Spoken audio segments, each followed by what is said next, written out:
Good morning. Happy Friday. Happy Focus Friday. What's up, y'all? I hope y'all feeling good today, yo.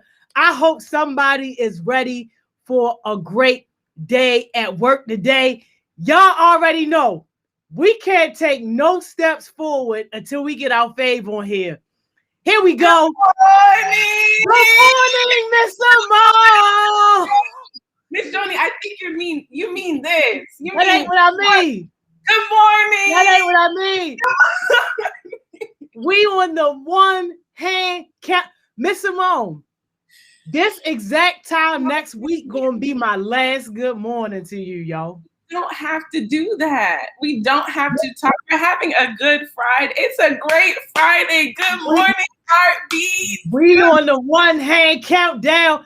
Good morning. Hey, y'all got 5 more good mornings from us. 5 more. I just don't understand how time just goes by so quick. Why is it doing that? No, I don't know. And yo, remember the first day we said that? Remember day one? I said, yo, by the time we blink, we gonna be basically at graduation. Remember, yo? I said that, yo, like. Honestly, I think we spoke it into existence. Maybe we need to be quiet next time. No, I don't think we need to be quiet, yo. I don't think we need to be quiet. And get the success or get gone, because I'm going to be on the open seat. Man, listen, I'm definitely about to be on the open seat, yo. I'm gonna try to send y'all some pictures when we hit some hot spots and stuff. Might post a couple pictures. But yo, y'all got 5 more good mornings from us, yo. That's it. Geez. We're gonna make them count though. We're gonna make them count. It is. Every day is a good day when we start here. I'm telling you, I get up in the morning, I'm like, good morning. It's just me up in here. Good morning. It's just me up here. Hey, yo, yes, yo. It's the only way to get started, yo. Yeah, it feels so good. Even if you're tired, you're not feeling it, you don't have a good day, you can't help but get on here with you, Miss Joni, the guest mentors, Miss Money Mo, Miss Caitlin, all the heartbeats. Y'all be spitting so many jewels. It's just good energy. Good all day, yo. All day. I really am gonna miss it. Lord, somebody help us. It's all good. We're just gonna someone come get Miss Joni's hand and put it like, Miss Joni, you gotta go like this, you gotta like this, and then like this. Miss Simone, we can do one of these. And then I'm coming with you. Why is that? Yo. Oh, get her. She doesn't listen to the mentors. Matter of fact, I'm gonna give y'all the Grim Reaper glasses, y'all. You see, I got the little red. Yeah. Got the all black, y'all. That's the Grim Reaper, y'all. Oh no! That's how you know it's about to be incredible. This is no games. No games. This is no. Yo, when I got the all black, Miss Joni, you see the all black, Miss Simone. I need my own inhaler now. What is that, yo? Is that an air freshener? It's Vaseline. Jesus. We gotta stay one cap. I can't be. You got the Vaseline, yo. Miss Joni, you did not pull out the Grim Reaper. You know what? I'm gonna say the Grim Reapers for Monday. I'm gonna hit y'all on Monday with the Grim Reaps, yo. I'm gonna hit y'all on Monday, yo. Let me give y'all some life. I'm gonna hit y'all with the Grim Reaps on Monday, yo. I don't have enough coffee in my cup for that. You gotta warn somebody before you pull them out. Okay. Miss Joni said it's the final countdown. Okay. What? It's the finals, yo. What? We on one hand with the countdown, yo. Well, I hope everyone had a great summer. I mean, we still have time, so we don't have, but I really do. I know I'm got no time. Emotional all this day last team meeting today. Today is the last team meeting. Miss Joni, what? Heartbeats, are y'all okay? Blink twice if you're not okay, because I'm not okay. Yo, this the last day for a team meeting. So if you've been bluffing on getting your goals together, yo, you done missed the summer, yo. You done let the whole summer fly by without prioritizing your version of success. First of all, that's crazy. I'm not okay either, Coach Johnson. And I'm definitely not going to be okay if y'all leave this summer without a goal. And y'all better have a goal. You did not come here, spend 5-6 weeks with us and leave without a goal. You better not do that to yourself. I don't know, Miss Simone. I don't know. They're going to have some goals. They're going to have some. I have a good feeling. I hope so. Yo, please have some goals so we don't get cussed out. Y'all better have some goals. Because life is just happening. Like, there's no, you saw how this summer went by. If y'all leave without any goals, you buy, and we don't want that for y'all. We want y'all to be successful. We want you to reach your maximum potential and then help some other people along the way. Is that too much to ask for, Miss Joni? No, it's really not. And Miss Simone, I don't think that people be understanding the time is going to go. Like, whether you working and being productive or not, the time is going to pass. And there's going to be a point where everything that you haven't done catches up with you. And that's why I'm having so many hard, draining conversations with these 18, 19s, and 20-year-olds. I swear, that's the age where it's the most complicated. Yeah. When you were 15, 16, 17, you knew you wanted better, but you didn't do anything to create better for you. And people just have this, I don't know, like just this crazy idea that once you hit 18 or once you turn a certain age, like, yo, you automatically free from all the troubles that you had. No, your troubles get compounded on. So if you think you got problems now, imagine the problems you are about to have. And if you don't set yourself up to be able to prepare for that and to solve for that, you're going to be drowning, and you're going to be the next one in my DM trying to get on my calendar and me telling you, like, look, yo, I'm trying. First of all, I'm not taking nobody while youth works is going on. So my calendar not even starting. Yeah. That's why I got a whole cuss out list. Like, yo, my calendar not even starting until at the youth works is over. But like, yo, don't be on my line now when you had an opportunity to do right. I know. And that's what gives me, I remember my mom always used to tell me, Simone, age is literally just enough. You have to choose to want to grow each year. She's like, that's why you see people who are 50 still acting like they're 16.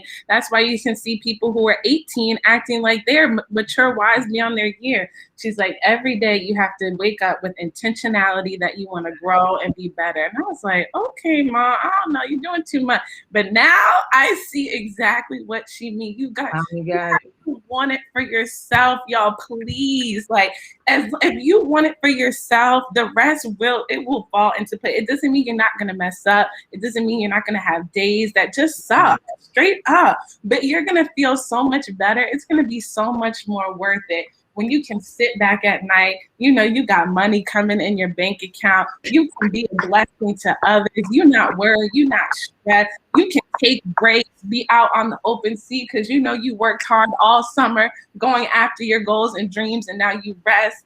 It just feels better. So please, you don't have to stay stuck.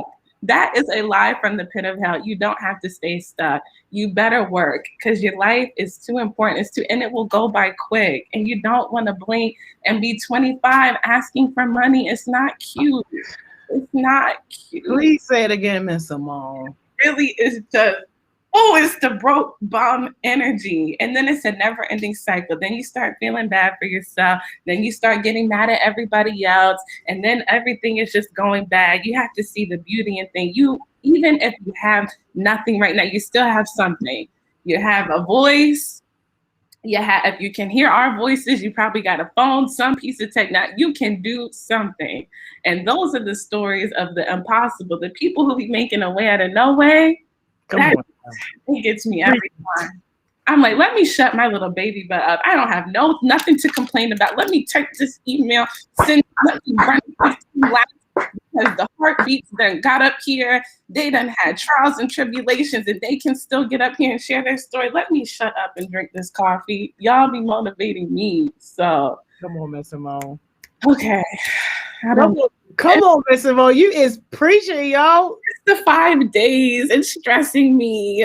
It's really don't stress, Miss Simone. And look, this why I be saying too.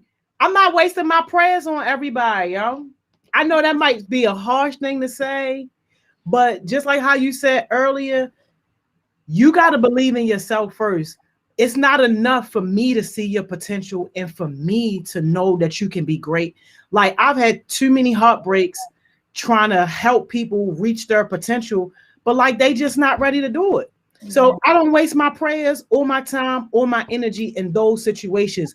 You got to know for yourself, yo, that you were meant for more and that you can do more and start taking your own little steps, even if they just baby steps. That's better than nothing. Taking your own little steps towards success, yo, because like Miss Simone said, like, yo, you're gonna be the one 20 some years old with your hands still out, and yo, it is not cute, but it's reality, yo. I got the Cash App request to prove it. Yeah, no, it's oh. And okay, all right, because you know how we get.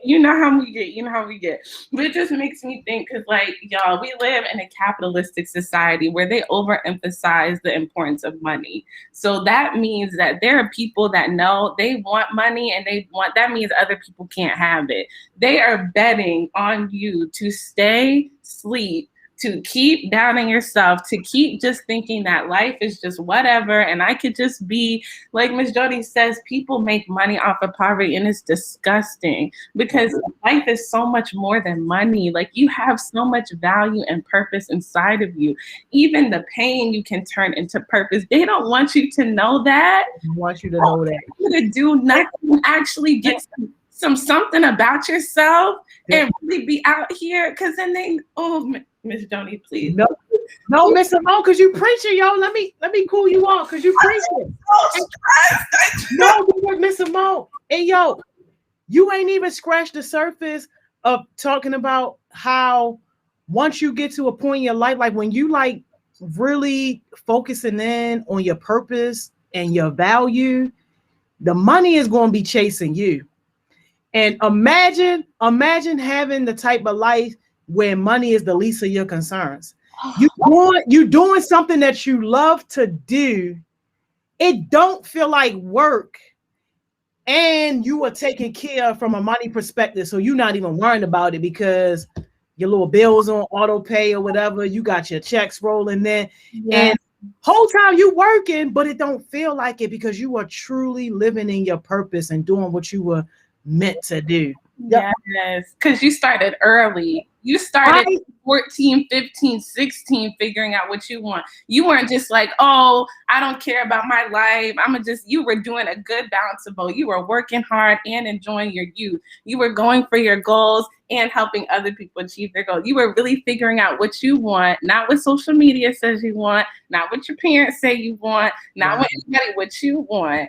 And Miss Joni, damn good. We gotta be quiet, Miss Simone. Be quiet, Miss Simone. We gotta be. They only got 5 more of these, y'all.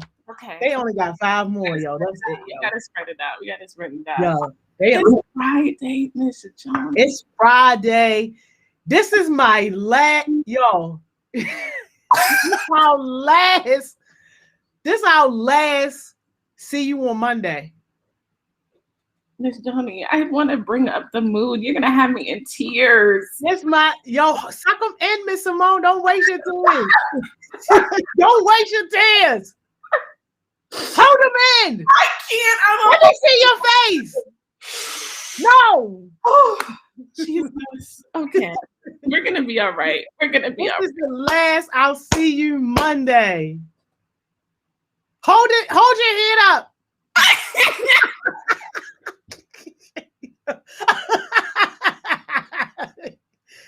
Why are you doing this, Johnny? Why are you doing this?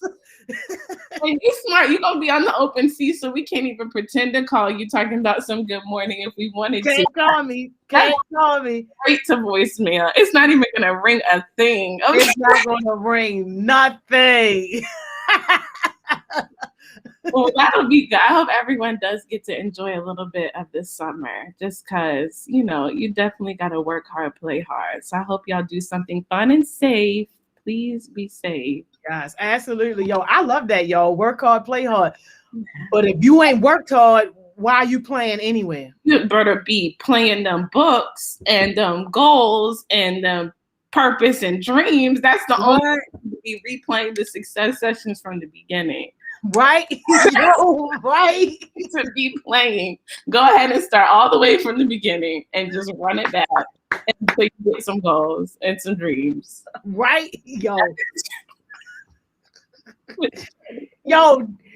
this about to be our last.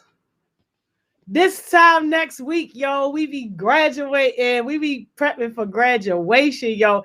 And speaking of graduation, yo, if y'all check the announcement sheets, yo, if you want to be included in our graduation program, hit up Miss Money Mo, send her your full name. If you got a nickname, put your nickname in parentheses, but however you want us to acknowledge you, send her your full name and a picture that we can display, because we want to post pictures of all our heartbeats on graduation day. So hit her up, y'all.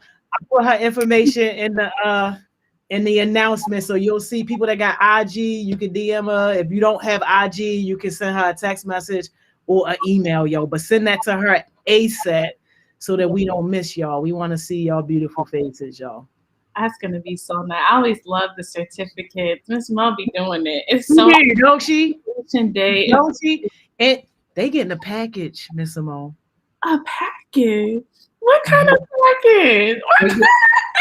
They get the package to that. Remember how we did like last summer when we had gift certificates to different places or whatever? Yes. That is the best. Oh, y'all are in for a treat. They get enough. And I think one of the gift certificates is Connie's Chicken and Waffles. Oh, we love a chicken and waffle. Come on, Connie's. Yeah. So be on the lookout, yo. That's how you can celebrate your successful summer. Go get you some good chicken and waffles for free. Is it for free or is it just? Oh yeah, no, it's free. Like you get that little voucher, you go in there, you tell them jokers what you want. Okay. Heart smiles. Thank you. Absolutely. Signed, sealed, and delivered. Now your homeboy or your homegirl might have to pay for theirs, but you straight. Sorry.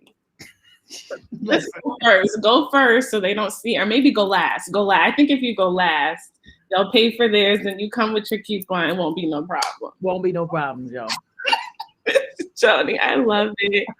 Well, we are going to maximize these last few days. It's going to be amazing. And if anybody wants to get up here, come on, y'all. Come on. This is your last couple days. Yo.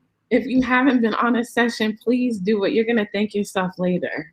Yes. Yo, Naisha talking about, look at her comment. Naisha, I'm going to try to find it. And Mikkel, the announcements are Instagram. The link is in my bio. When you click on the link, just go to the one that say Miss Joni's announcements and you'll see it. It's like the first one, yo. That'll be good. All right. For Kim starts cussing us out about a 15-minute session.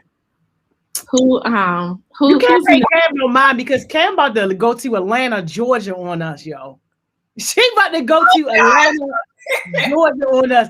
Oh, Naisha wrote a nice little comment, yo. She said, I want to say thank you, Miss Joni. You really changed me a lot, and I'm glad you gave me my ice box, yo. Thank you, Naisha. I got to delete that comment. No, Miss Joni, the ice box is ice box. No, y'all got to keep it frozen, yo. It's going to be a river by the time we're done next week. It's definitely not. Don't do it. Yes, it's getting you ready for the open sea. River. No, I'm all right. I'm just gonna say bye, peace out, and that's it. Yo, you're gonna be like this the whole time. We're ending on time. We ain't dragging nothing out. You're gonna be like this. We ain't dragging. And then you're gonna be like, yo. No. We know you, Miss Joni. Bye, yo. Is it good morning, yo? Is it good morning? Okay. Who had the top spot, Miss Joni? Who had the Hey, yo, you want to know who had the top spot? Hey, yo, I think you already know. Anytime we turn around like this, you already know. You already know. Tana. Yo, you already know. Tana. All right.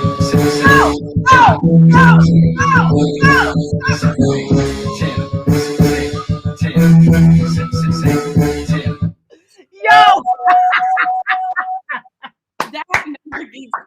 old. Santa, good morning, baby. Top spot. Yo, good morning, Santana.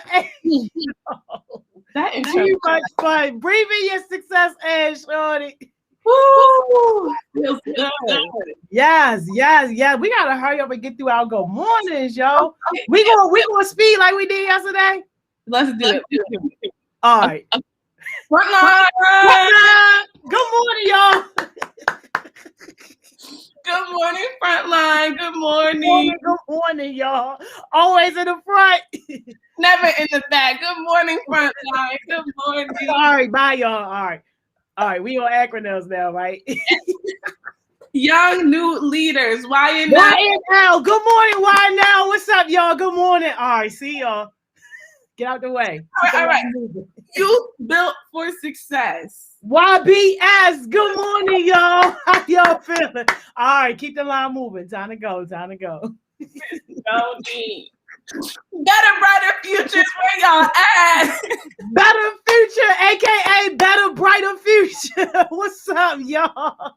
Good morning, y'all. All right, keep the line moving. Keep it going, y'all. This how you just smack people's heads, y'all. Keep it going. Bye. I see you. Okay, let's go. Good morning. All right. Chosen generation. Chosen ones. Good morning. Good morning, y'all. Good morning. All right, high five. Keep it moving. Bye. See y'all.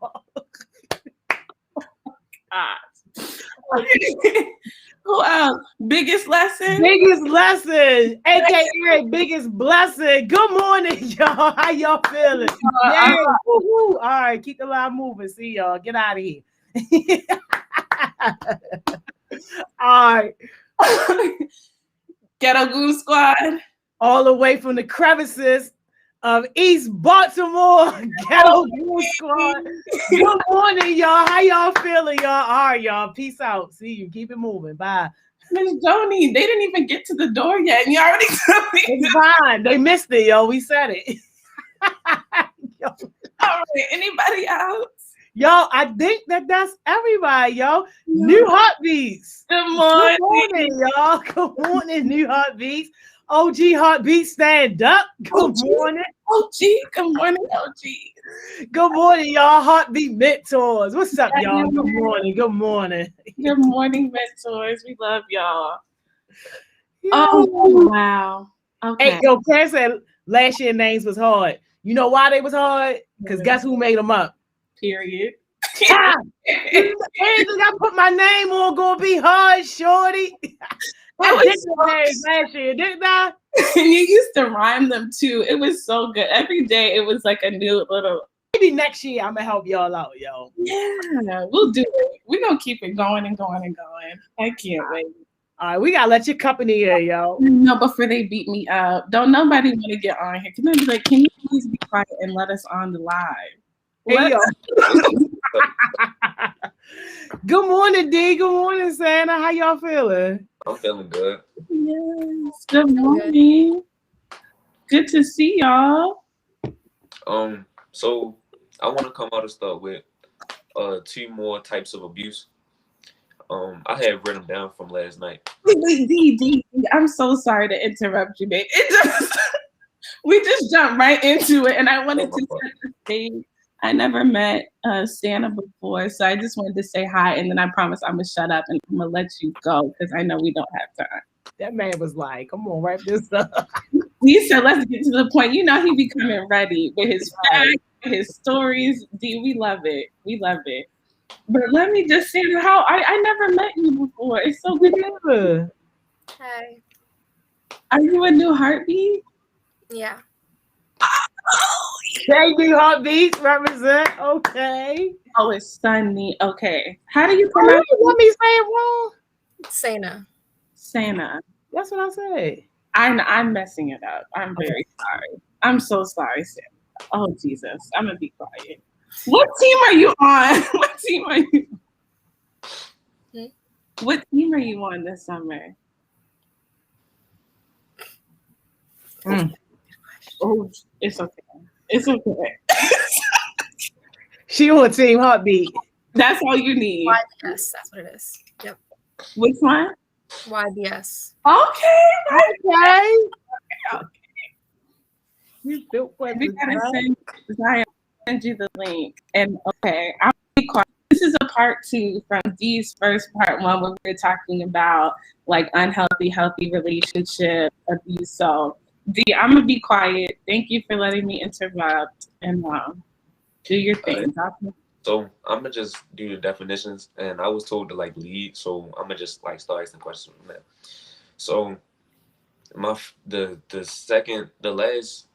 the last three, but the other one is sexual abuse, and I choose not to talk about that because that's not something I want to get into.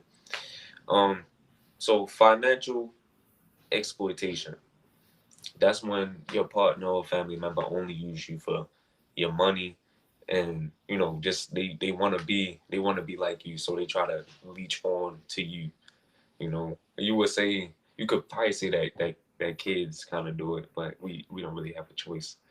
So and abandonment. This is when you abandon your family, like you abandon your family members. So have you ever been through anything like that? Because that's all I got for right now. That's all. Like, somebody using you for your money, or somebody abandoning you just because they want to abandon you, or just to switch up for somebody else. Just anything like that, you know. Plenty of times. Too many times. At a time, I request off on Cash App. Did I tell you that, Miss Simone? No, you didn't tell me that. Yeah. Like, and people just be rude with it. Like, they think that just because you got it, that they obligated to it. And that's not okay.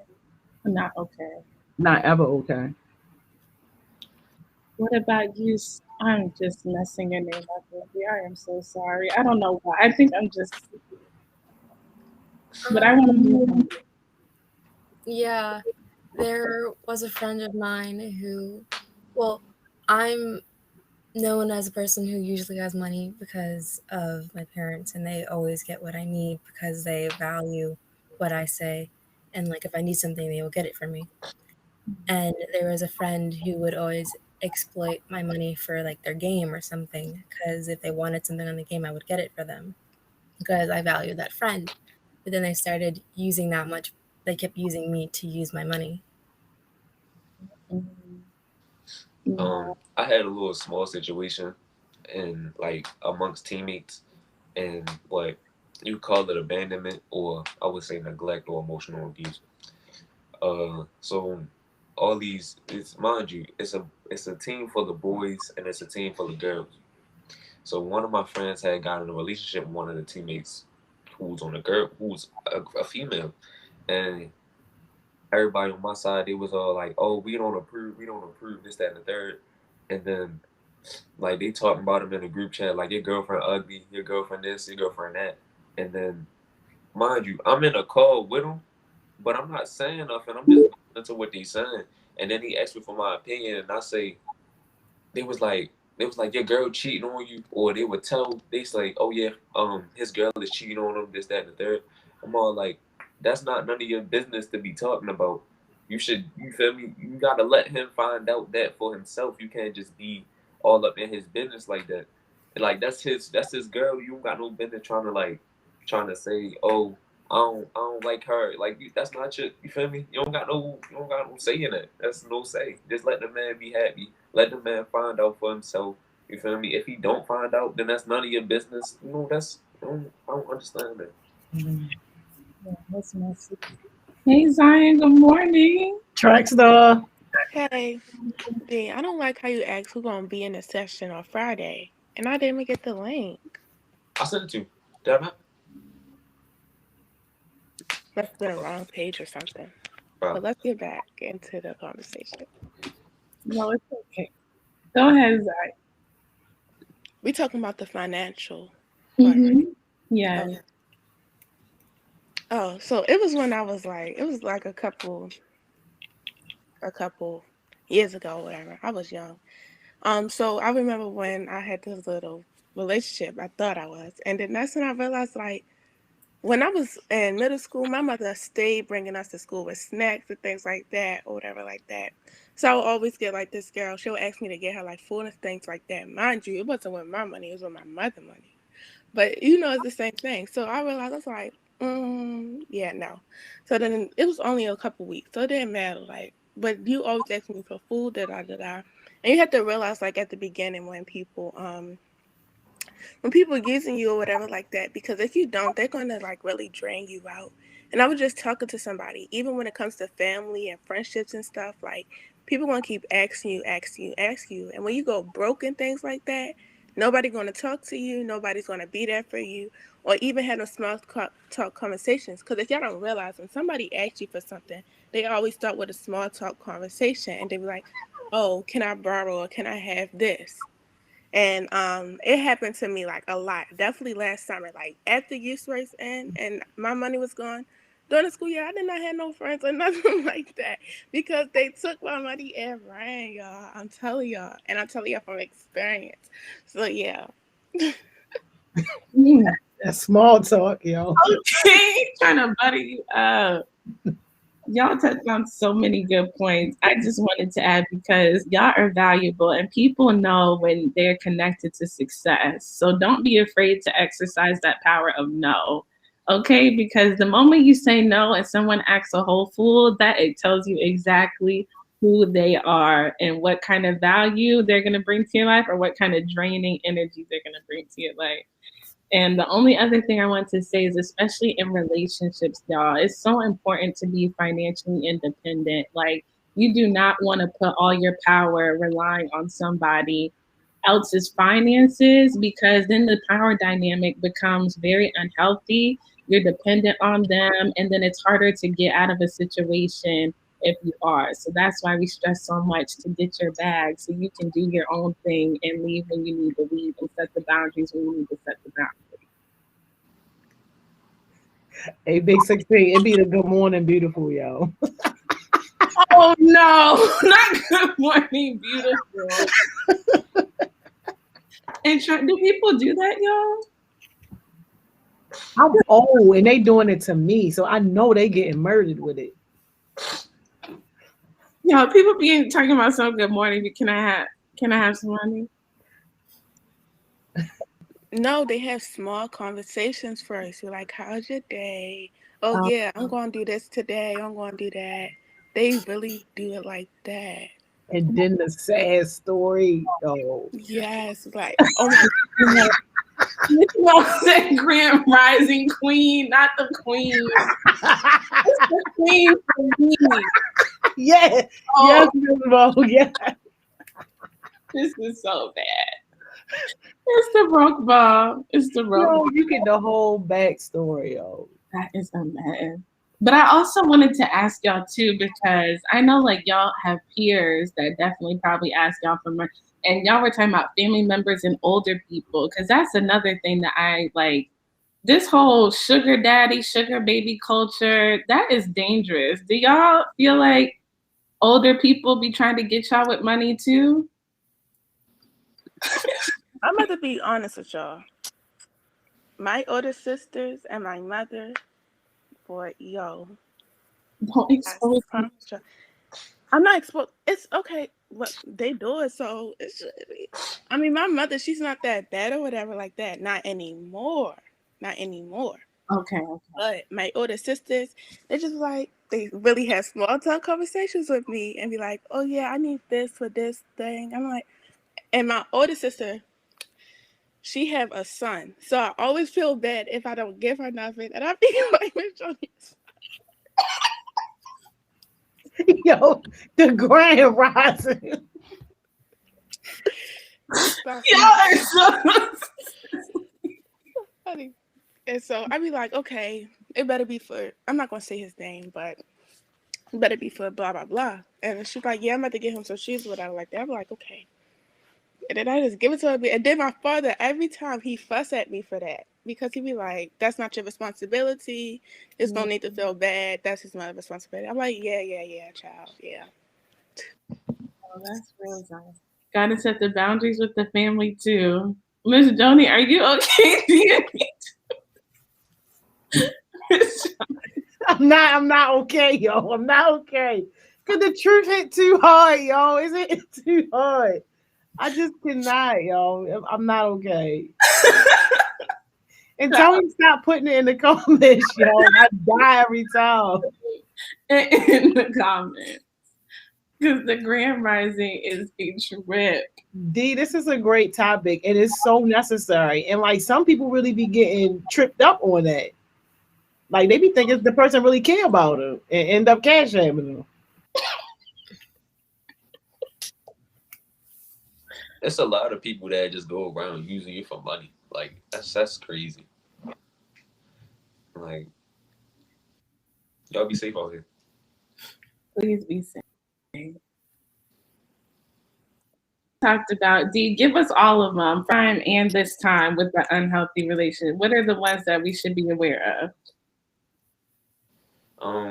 I threw away the people that had the 3 on it, but I'm pretty sure it was neglect, emotional abuse, physical abuse, financial exploitation, abandonment, and sexual abuse. Okay. So there it is. And we know what to look out for. But I wanted to ask y'all a question. Oh, go ahead, Zion. Did you want to say something? Yeah, I was at to ask them when it comes to abandonment and neglect, how would that look like in a relationship? Like for the people who don't know. All right. So abandonment and financial exploitation, they can go together. So abandonment is like, so let's say your boyfriend or your girlfriend asks you for a car or asks you for some money or asks you for some jewelry. They get the jewelry, then ghost you. Like they not there no more. But you already spent so and so $1,000 just to get it for them. Or let's say abandonment could be switching up. Let's say one of your friends switch up on you for anybody, for any situation. Either, that's like just picking sides in an argument when you're supposed to be my friend, you're supposed to be here for me, you're supposed to be here with me. But just all of a sudden, this other person came around. Now you want to be their friend. Now you want to be all up on them. Now you're going to leave. You feel me? You're leaving me alone. I trusted you. It's, just like family. Family could abandon each other. And that's sad, that you would be able to abandon your family. Like, y'all supposed to be family. Like, I know some people who literally disowned their child. And the child ended up running away. So, it was just, it's a lot. I ain't gonna lie. This abuse thing is just crazy. How common it is now. So that's just what I see. I never been through anything like that. I mean, financial exploitation, but other than that. Oh, Taylor, that was a good one. She said emotional abandonment. Like they're physically there, but they detach emotionally once they get what they need. Have y'all experienced that? Or heard of anybody? I really haven't, because I really used to got killed ever like that, or I wasn't sharing whatever. But I could say, like, it could be like, say you trying to vent to somebody or to your partner or whatever like that, and they be like, oh, okay, or everything's gonna be fine. All that type of stuff, that's emotional abandonment, not them actually being there for you, talking to you, like, okay, what can we do to make it better, things like that. So it's like, so say, I know he said that he would want to speak on this, but say if y'all have sexual interactions and after that it's just like they're not caring about how your day's going no more, they don't care about your feelings and things like that, that could be a part of abandonment and things like that also. So just simple things that you should look out for, because if you guys see how they respond to, like, one, your trauma, because everybody have trauma growing up. Two, when you confront them about something, how they respond, oh man, I ain't do that, or okay, what can I do to fix it? Like, they're the two different things that you need to look out for, and things like that. And then what else was I gonna say? And three, like them just genuinely asking, like, are you okay? What can I do to help you? And things like that. For me, I know that will help me, and I feel like that's how I know people there for me emotionally. But if they don't do things like that, then you should let them go, because if you're there for them, you're going to be emotionally drained and you don't have nobody else to speak to. So again, I've said this a couple times, you always need to find that one person or two people that you can confide in, talk to, and things like that. Well, Santa, what do you think? Well, I feel like for emotional abandonment, it's just once they get what they want, they don't put as much effort into like making up to what you need. They got what they want and they're just basically done. And I feel like that's the worst too, because it's like everything's all good. And then all of a sudden they just start with the dry responses, not checking, not saying grand rising anymore, just being real different. And then you try to bring it up and they're like, nothing's wrong. What do you mean? And you're like, no, I feel a shift. Like, I know I'm not crazy. And then you just feel that is just the worst. And then you be second guessing yourself, second guessing everything. Just draining. I'm not sure if, like, I know it's a type of abuse, but that's manipulation. You know, like, you actually doing something and you know what you're doing, but you want to make the other person seem like they crazy for all of a sudden bringing it up. Oh, you switch, you change, something wrong, but you feel me? You're not gonna say nothing about it because you know you're gonna get mad. You're gonna blame it on them. Oh, this your fault. Is you feel me? You making it your problem. They making you seem crazy when you really in the right. Because if you talk to somebody else about it, like your mother, your father, a couple friends, they gonna say that you right. Like, and he wrong, but I don't know, bro. Like, love is real blind, and it's kids getting in love too, and that's. I mean, I fell a victim a couple times, but other than that, like love is honestly blind. Like you always need somebody else to, I don't want to say view your relationship because they shouldn't be giving their opinion on it. But when you ask them for advice, they give you the right advice, and they not biased. They with both of y'all. You feel me? They want y'all to be together, but they don't know how to. Like if y'all not treating each other right, then what's the point of being together? That's the type of person that I am. Like I try to make friends that I don't want to say be toxic, but like you know they trying to get they stuff situated, and I gotta help the best that I can from a distance. Like they can't be telling me, oh, what's my call? Hella bad day. I don't care. That don't got nothing to do with me. Like it's not my situation. It's yours. They have an argument, and if it's real bad, you come talk to me about it. But if y'all already talked about it, then y'all just need somebody else just to view the situation to see who correct, see who right, see who wrong, and try to like put it together so they both can understand each other's perspectives on the relationship, on the situation. So that's what I try to do. That's the best, that I can do, and from a distance. I love that. Yeah, I could. Go ahead, Tracy. I was about to say, for me, I could say like people used to come to me for like relationship advice and things like that. And at the time, I'm just like, just leave them alone. Like I'm keep giving you all this advice and nothing is changing.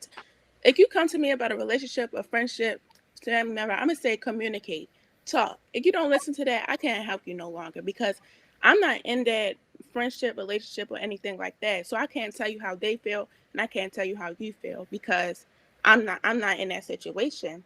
I'm not gonna say I never went to people about my relationship or things like that, but it came a time where I started not to because you're not understanding where we're coming from. You don't know our bond because there's a lot of things that you don't see. So it can be like communicate, ask them how they're feeling. What can I do to fix this? And if it's not that, if you're not taking that advice and you saying, oh, they're doing this, then, and the third, I'm like, okay, maybe it's best for your mental health to leave them. You're going to get mad at me for saying that. But if you're going to get mad at me, then you don't want to be my friend because I'm going to tell you the truth, like whether you like it or not. And so that's just me. Because there's a lot of times that I just say it's going to be for months that I'm giving you advice and things like that. But then I'm just say at this point, I think you should just move on for the best of you, whatever like that. Because I'm saying your best interest, but if you don't like it, then oh well. I'm so sorry. We need y'all jewels real quick. I knew that was coming. I'm like, no, maybe she won't know this. Okay. To... If I were to say it, Joe, I would say when times get tough with another person, just you be there, but sit back and observe the other person, just to figure out, what category of, what they doing to you, how they doing it, and how does it make you feel, just so you can understand your position. My jewel is going to be know your self worth. If you know somebody's not treating you the way that they're supposed to or to your standards, then you just have to let them know, like, this is not what I expect of you, and this is not what I'm worthy of. So I'm just going to move on and find better.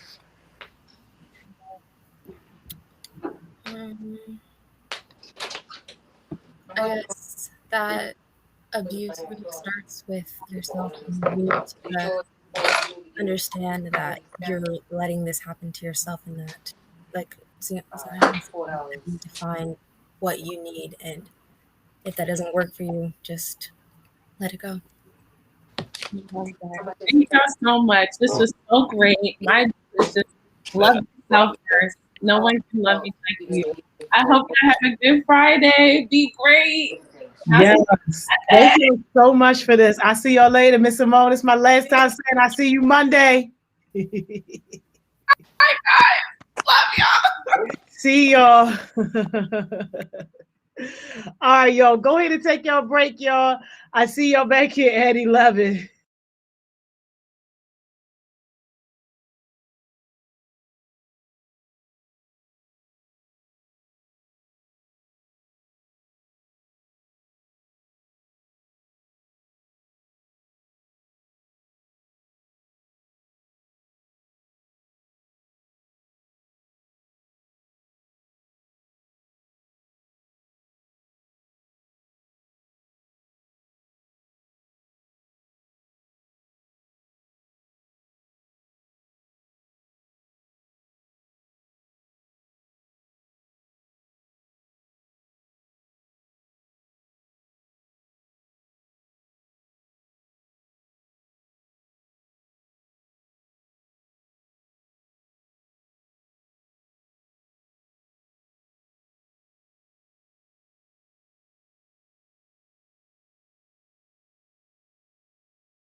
Welcome back, welcome back, welcome back, y'all. I hope somebody had a great break. I hope somebody is having an amazing day at work today. Miss Simone always get us right, don't she? Ain't y'all gonna miss them 10 o'clock sessions? And shout out to D for that amazing topic. And shout out to Santa, and also shout out to Trackstar for backing him up on that topic. Like, such an important topic. Always got to be mindful of those things. But yo, we at my favorite session. Y'all know I love the guest mentor spot, and y'all know how we do on Fridays. It's only one way for us to do this thing on Fridays, and that's with Miss Steph. So before we take another step forward, let's get our fave on here. Miss Steph, what's up, Miss Stephanie? Hi, everyone. Good morning. Friday. How you doing? I'm doing great. So happy to be back. It must be Friday. It's got to be Friday. And look, when I seen the slides come through, when I saw the name, I didn't open them. I just seen the name and I got excited. And I said, whoa, this about to be a powerful conversation. This about to be good, y'all. Yes, I'm so excited to be back with everyone. You know, the first session we had 2 weeks ago, I talked about our public art challenge in all of the cities. We brought in Vidra Chandler last week, who talked about Camden. And so this week, I want to bring on Jerica Wortham, our project director, and Marlon Hall, our social media archivist and filmmaker, as part of the Tulsa Greenwood Art Project. They are incredible, incredible people and partners based in Tulsa and Houston, and artists in their own right. Jerica's a poet. If anyone was here last year, you remember her powerful poetry that she lent her words in her session. And they're both such special people, and I thought it was best to hear about our Tulsa Greenwood Art Project from them. So with that, let's get them on the Zoom and you can hear about their career paths, and then we'll share the work in Tulsa. Hi, Jerica. Hi, Marlon. Hello. Thank you for having me. No, thank you for coming. Welcome back, Miss Jerica, and welcome, Marlon. Thank you, Miss Joni. Appreciate it. Man, I'm super excited for this. Yeah, I'm going to pass it to Jerica quickly to introduce herself, and then to Marlon to introduce himself, and maybe we'll do a quick little Q&A interview before we get into the project, because they're both such interesting people. I want you all to hear about their career paths, because they are excellent mentors in their own right. I'm going to pass it to Jerica. Hello, hello, hello. My name is Jerica Wortham. I am a Tulsa native. I am a creative practitioner. I am a poet. I am a curator of live shows and experiences.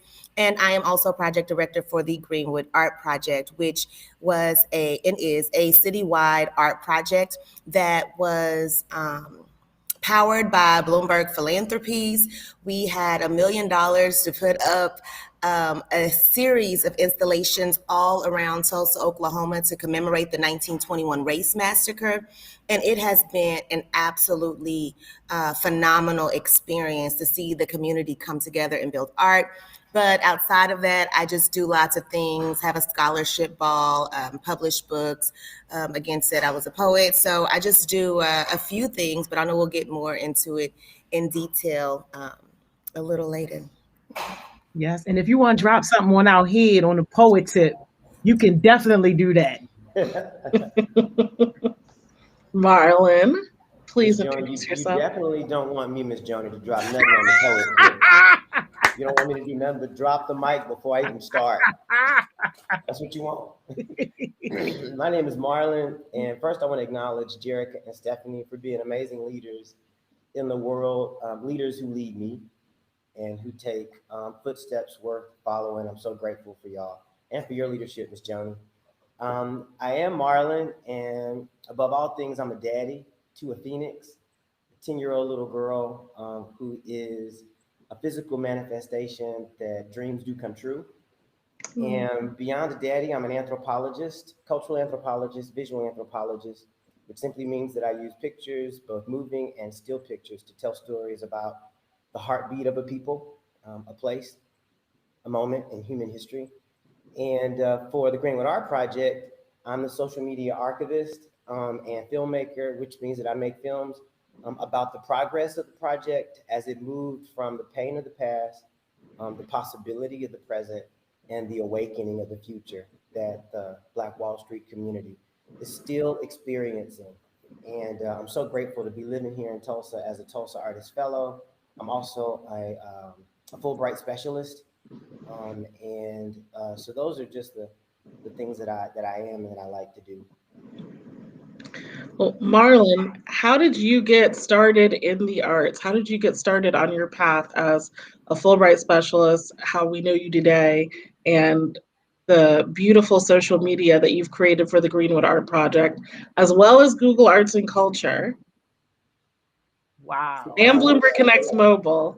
Bloomberg Connects Mobile. Yeah.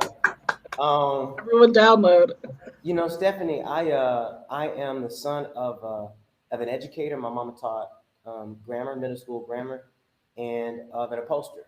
My daddy made art that was functional, art that people could live with. And so I was nurtured in an environment around learning, listening, and creating artwork that people could live with. So that was the foundation of my interest as an artist, as a creative. And then, I was always nosy, and I always asked why. So people would tell me what, and who, and where, and when. I'd always be like, why, in response to all of those other interrogatives. And so I chased every interrogative back to the why. And when it came time for me to live out an academic expression, like what was I going to study in school, I stumbled upon this expression of social science called anthropology that basically gave people permission to be nosy. And I was like, what?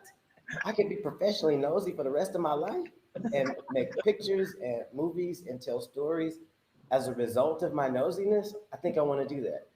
And so when I was growing up, my friends used to go to the mall, and our favorite game was to get numbers. We used to call it pulling numbers, and used to write the numbers of the girls that you pulled on your arm. And I never knew how my friends got the third or the fourth number. Like, what girl would give you their number after they see all the other numbers on the arm? But I had no numbers all the time, Stephanie. I would always find myself in mall food courts, imagining where people were coming from, where people were going, giving them regional accents and cultural contexts. And so those are the foundations of my interest as an artist and an anthropologist, AKA a professionally nosy person. I love that. And Jerica, you are not only project director, but a poet, and such a connection for us to link with the 32 local artists in Tulsa that really powered this project along with Rick Lowe. How did you start on your path as an artist? How did you become a poet in your own right? And that along with project director, you don't see a lot of artists that are also project managers. So how did those two paths come together, diverge, and, build the skills, the incredible skills needed for both of these incredible careers? Oh man, so it's a mix of all the things. I began writing at the earliest I remember was approximately 8 years old. I began putting words together. It became more intense.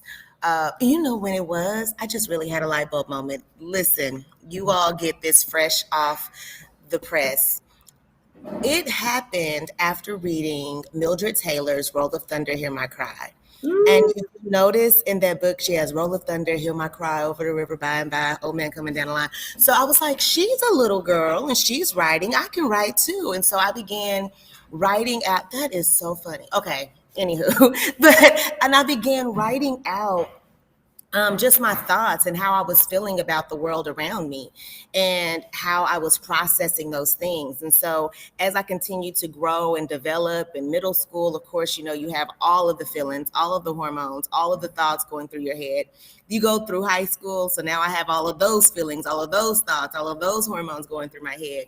But then I went to a school that was really into the arts as well. Booker T. And so they always had space for us. We had these things called activity period. And so I always found myself at the slam club activity period. So we would spend our activity period just doing slam poetry, just bringing it, just battling each other every activity period with these words. You know what I'm saying? We brought it to the people. And so that just became to just an opportunity for me to just connect with people and to share my story and to have that moment of catharsis. But in the process, really introduce myself to people unknowingly, right? Because all of these pieces are so personal to me. So as a result, when people leave, they feel like they know a little more about me and my thought process. And what happens is they often had similar thought processes or similar experiences. And so now we were connected and we were able to share that. And so what that did is it grew into an entire network of artists that I had the opportunity to engage with, to provide opportunity to share their stories and their crafts. And so I had a show that has been running for upwards of 10 years now. We're actually coming back tomorrow to doing another showcase that none of you would be old enough to attend, but it's going to be grand, right? And so through that time period, you get to know people, you get to know their challenges, you get to know what their experiences are. But with those challenges, what I found is there were many people that desired to create better circumstances for their family. And sometimes they needed those resources. And for people that were full-grown adults with families, not wet behind the ears, fresh coming from high school, which we do actually have scholarships for them too.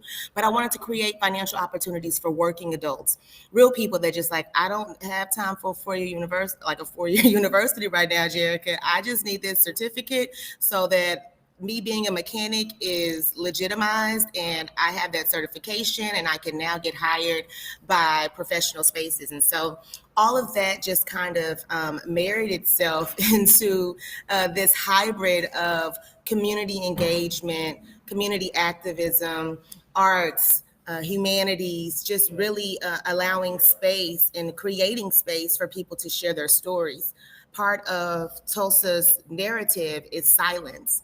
Part of their narratives is not providing voice to people of color, to minimizing the voices of people of color, and going into workspaces with people that may not necessarily look like you and or identify with your background and your experiences. And so having a space where you can kind of go and proverbially, you know what I'm saying, let your hair down and just be. And so all of that has just kind of come together. And as a result of curating those shows and having those experiences with artists, as a result of professionally fundraising with small businesses around the community, with larger organizations around the community, to create resources necessary, it all just kind of married itself into this project management hat, and then working professionally in the project management field for an insurance company. So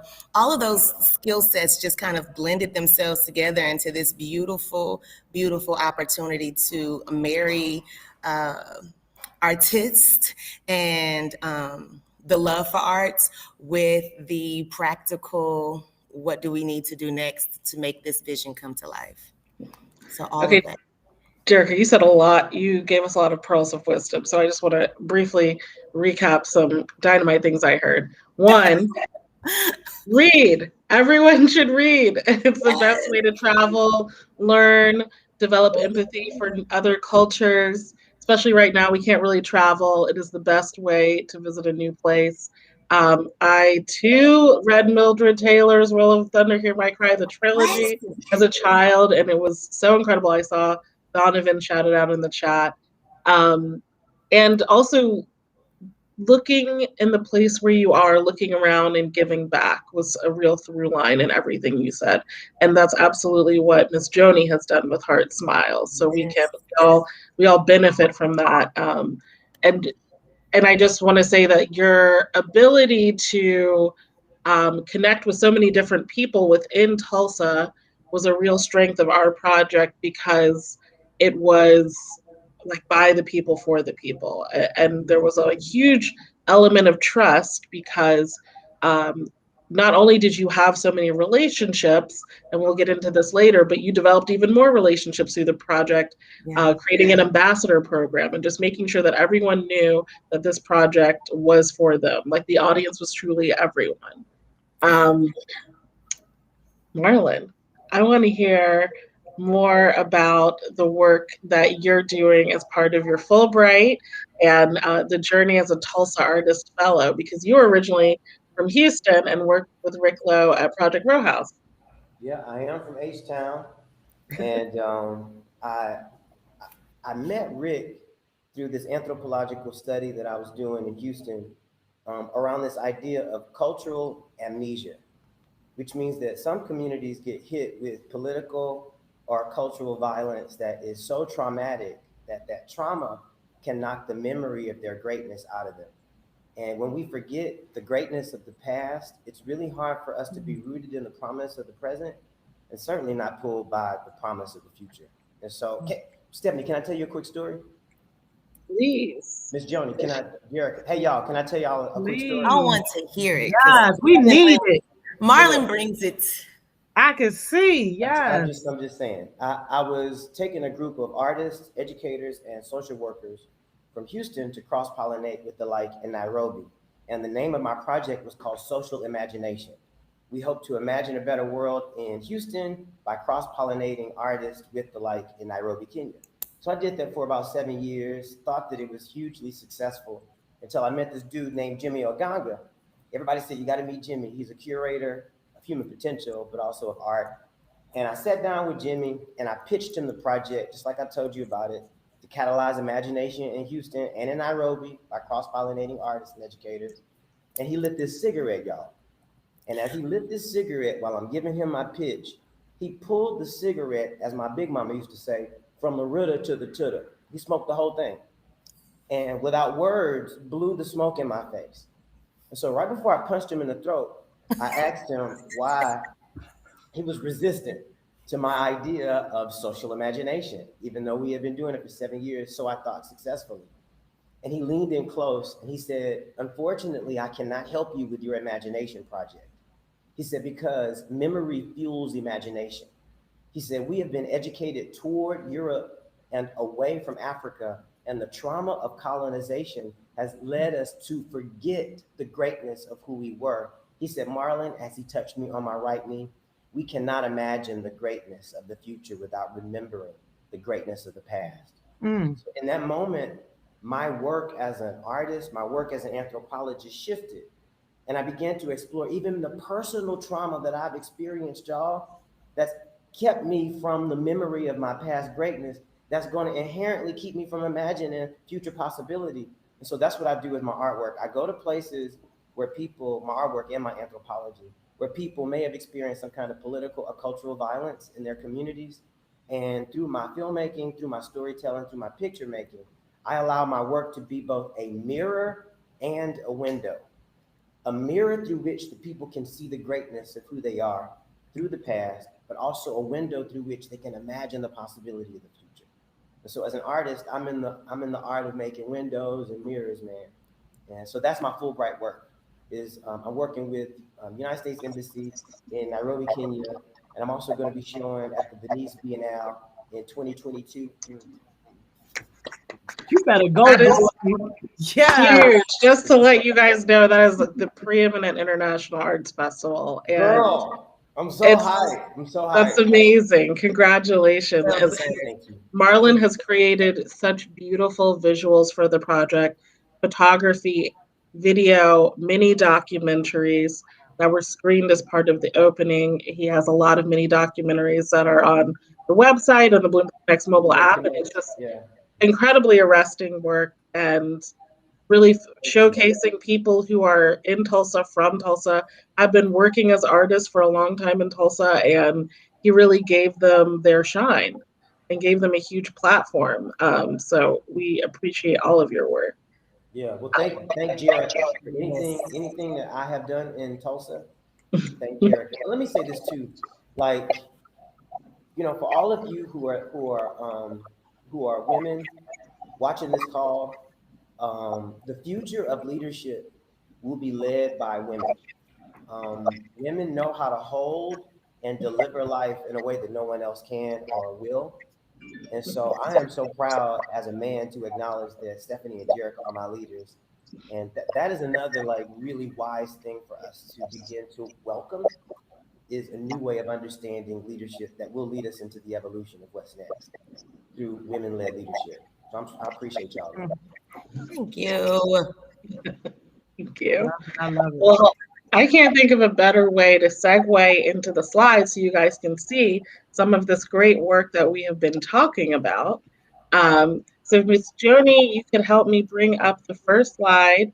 And as you all know from the first week, we are concentrating on the 1921 Tulsa Race Massacre. And as the centennial approached, which was on May 31st, we had a major public art project that really showcased Tulsa, told the history of the decimation of the Greenwood neighborhood, but had these beautiful art installations that reconnected the neighborhood that was not only decimated by this angry mob in 1921, but further decimated by the creation of a railroad which went right through Greenwood, and urban renewal, which is often called urban removal, really destroyed this neighborhood. So it won our public art challenge, as you can see here, Mike making the announcement with Mayor Bynum and Rick Lowe, our lead artist, in 2018. And the next slide, you can see an image of historic Greenwood. And this is a Black neighborhood that is thought to have $1 billion in modern economic impact. In that bottom photo, you can see Rick getting the key to the city from Mayor Bynum, and these beautiful open air galleries, which was a community poster project which Jerica created. So people who, we have 32 artists who were largely local, and many of them were descendants of the massacre. But there were also, people in the community who were able to contribute visually to the project, talking about what Greenwood meant to them. And that's what those open air galleries showed their work. And of course, they did this amazing work, installations throughout the neighborhood in a pandemic. So you can see in that bottom right photo, a van of the Greenwood Art Project van that helped them get around Tulsa. So not just Greenwood, but messaging this project to everyone in the city. On our next slide, you can see one of the projects, the ceramic storytelling by Alexander Tomon and Deborah Richards, an artist and architect who connected, and they made these Art Deco vases, which was the style of the time in 1921, and created them with 3D printing, which is really rare. And this map shows where the projects were. You can see that on Bloomberg Connects Mobile if you guys download and look at the Greenwood Art Project guide. And on the next slide, you can see the Heritage Parade on those top two photos by artist Marielle Williams. And this was such a beautiful, beautiful day. She celebrated the beauty and the glory and the prominence of Greenwood in 1921, and really looked to the neighborhood's prosperity, not just the decimation, and really highlighted Tulsa's legacy as hosting the largest MLK parade in the nation. So we saw so much joy and beauty and people dressed in 1920s garb. They worked with schools and sororities and fraternities and universities and nonprofits and businesses, and it was a huge parade. And then very different, the two photos below, you see a history walk, which is the walk alongside the railroad hosted by Miss Joy McCondichie at 100 years to the day when people were fleeing the massacre in the middle of the night and using the railroad as their guidepost. She took a large group on a walk alongside the railroad so you could really be in history and see what these incredibly resilient neighbors, Black residents who are fleeing this massacre, and you see a lot of the survivors depicted on alongside the railroad, those beautiful drawings. And below you can see the van, the Greenwood Art Project van on the next slide, with the billboards that they put up around the city, which were just so beautiful. And going to the next slide,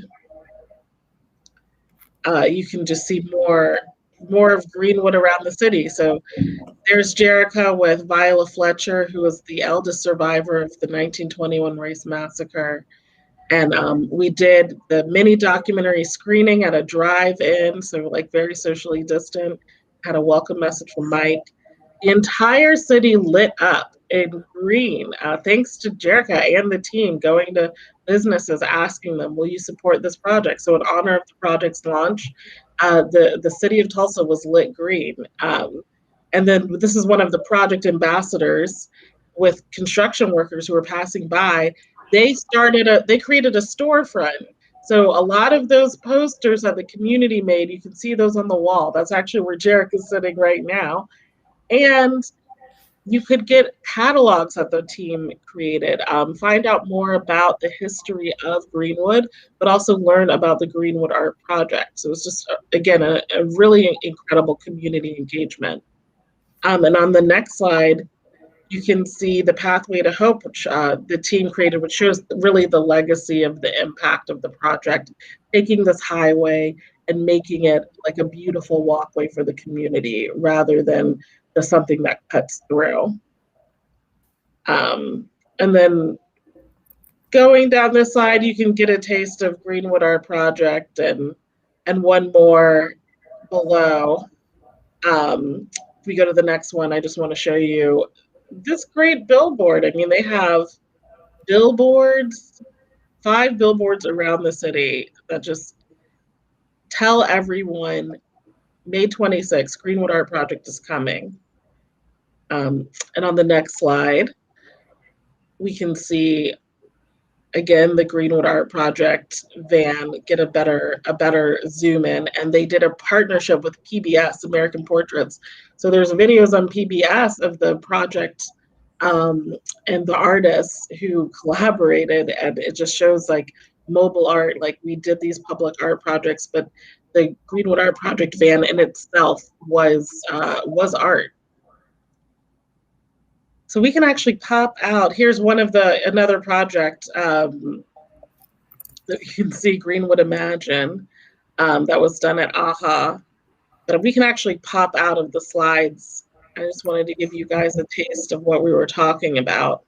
But yeah, so it'd be 32 projects. 2 are still ongoing until until the fall. But a huge 2-week festival opening where Jerica and all of the artists and Marlon and Rick Lower lead artists were available to talk at all of the projects. There was a performance, maybe some of you have heard of Fire in Little Africa, which Jerica is actually part of. So we have a local celebrity here, a hip hop collaborative of 60 artists who performed, and you can hear their music on Spotify and Tidal. And it was just an incredible celebration of historical tours and sculptures and installations and music and different ways to tell the story, but also elevate all of these hidden places in Greenwood that you wouldn't know about if you were from the outside, but really showing how special these schools and these churches and these railroads and the streets were to the people who lived in the community.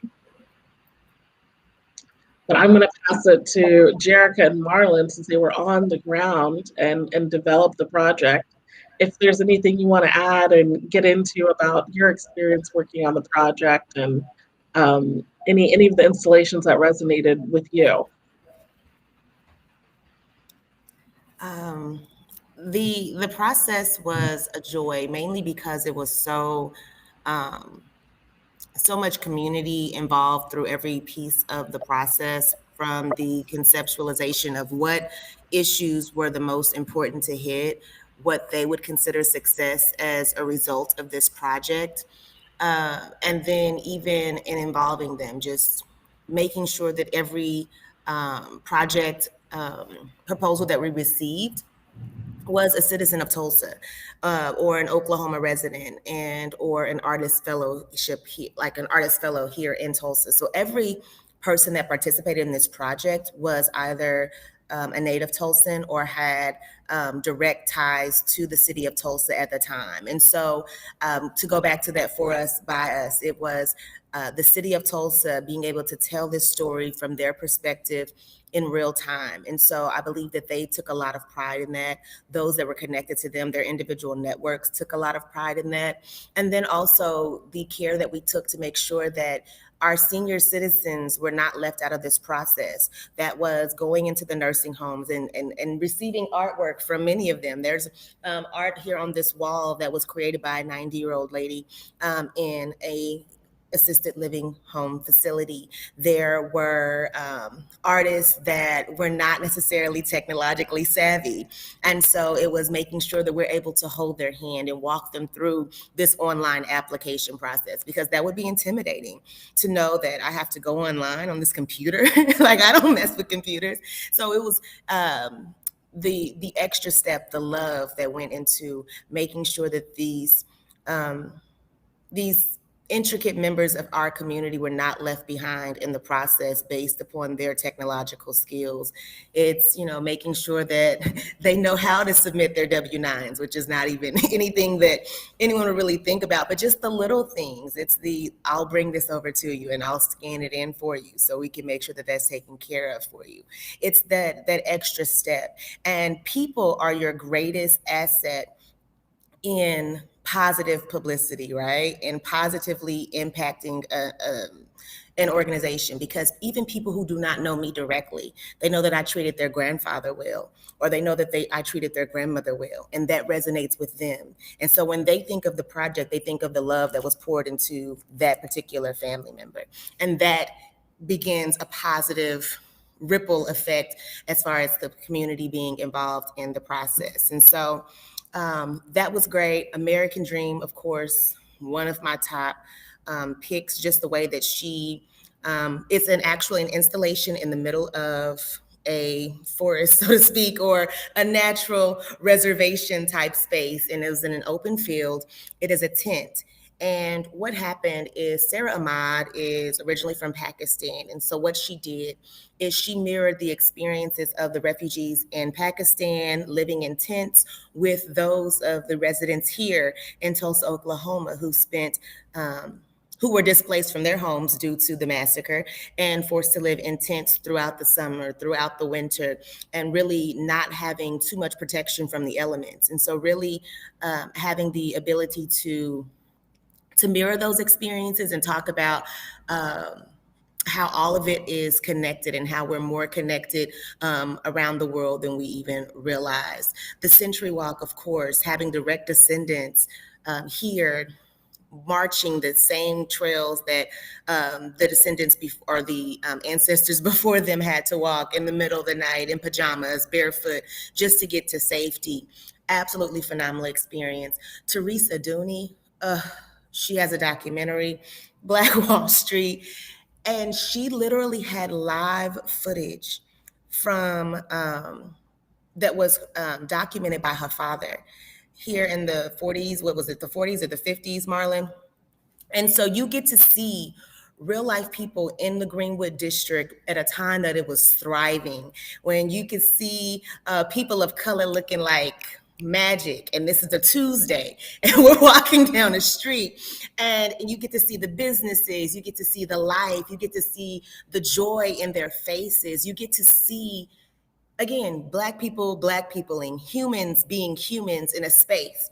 And so that was an absolutely beautiful experience to see, because you get it, it's a raw type of footage. He shot this just out of the love of his heart and the kindness of his heart. And she created this documentary. She had some assistance with editing. The narration was done by also a Tulsa native. And then even before, at the beginning of the documentary, you get to witness the visual poem that was created by Marlon, which, spoiler alert, you can see some of that on the Greenwood Art Project's Instagram page. I know you youngsters have the Instagram. So go to @greenwood.art.project and you'll be able to see these visual poems that have been created by Marlon.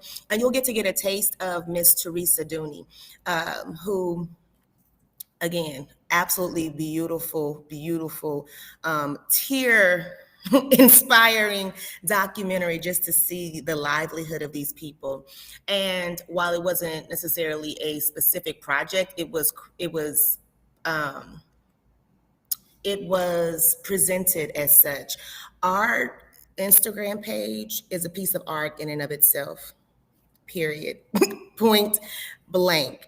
The love that Marlon poured into this, the visual poems that were a part of this process, what you'll see with his visual poems is the humanity. And that was all part of this process too, right? To humanize the experiences that happened in yesteryear and the experiences of today.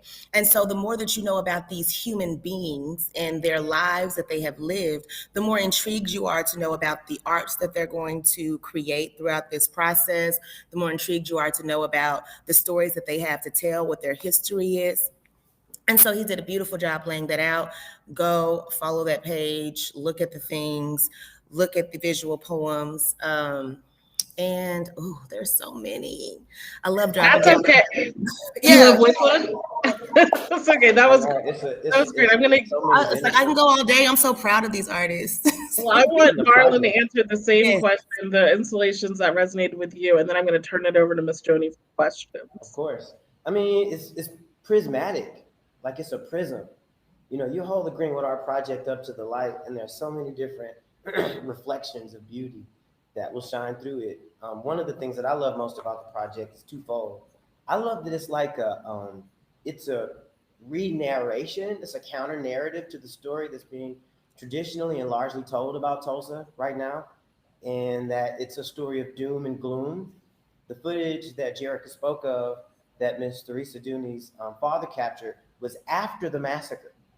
So there was this greatness and this beauty and this blackness and brilliance happening after the massacre, which for me as an anthropologist, again, the counter narrative I'm learning about Tulsa is that Tulsa is a place where we learn the beauty and the bounty of human flourishing that even a fire can't put out.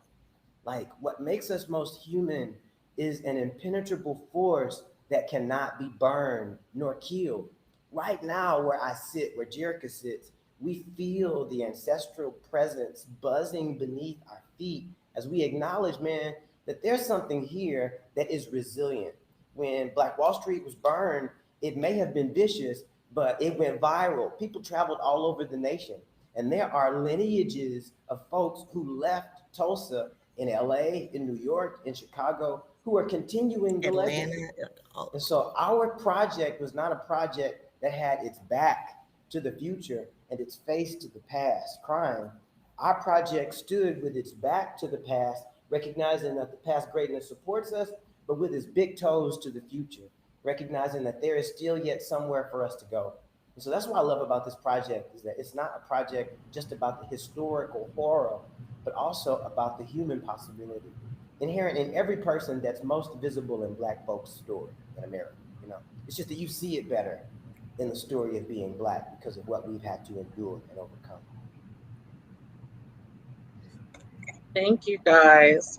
I'm going to open it up to the Heartbeats and Miss Joni for questions, because you dropped a lot of pearls of wisdom, so I know they want to dig in. Man, y'all did. And like, we literally only got like about 3 minutes or so, and we was hoping Miss Jerica was going to bless us. Yes. Right, Marlon? Right? Yes, right. Yeah, I like that. Look how she looking. We get here. Okay, let's see. Let me look in this here. If they don't have questions, I mean, maybe they have questions. They gonna slide in your DMs with them questions. Trust we don't.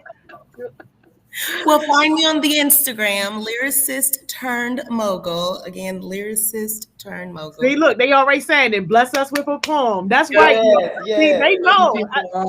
Me and these heartbeats connected like this. I already know what they want.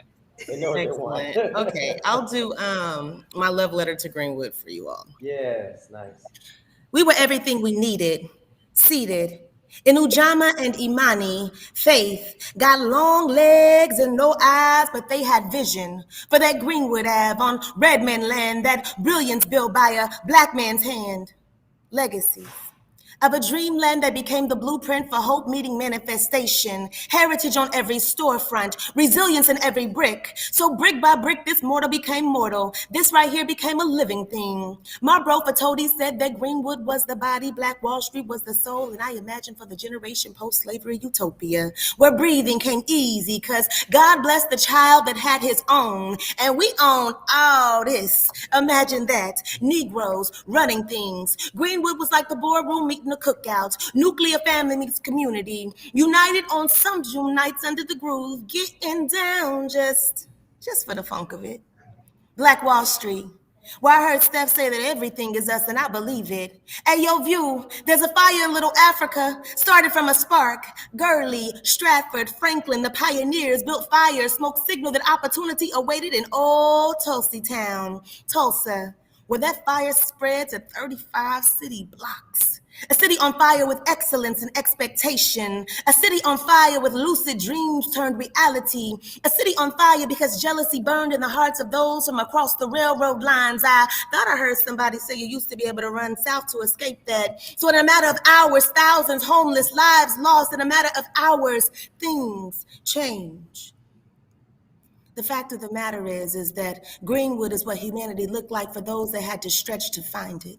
The matter is that the Greenwood district understood that Black Lives Matter before it was the it thing, and yet, ironically enough, Black Lives Matter can't even be placed boldly in the heart of this space, so I guess the more things change, the more they stay the same. So yeah, there's a fire in Little Africa, bombs drop, smoke thick, breathing no longer easy, breathing sometimes cease, hands up, don't shoot, I can't breathe, I can't breathe, I can't breathe, and while the methods may change, sometimes, hate and jealousy still swept from across that line. I thought I heard somebody say you used to be able to run south to escape that. Yet, some still stay bothered by me finding the audacity to find humanity in my Blackness. But just like in 1922, we rose because Greenwood has always been more than a zip code. We rose because we know that the torch that was passed down through the generation burns in the heart of the city. We rose because fire only purifies the liquid gold that rolls through our veins. We rose because it takes more than hate and blue paint splattered to change our course. Oh yes, things is changing.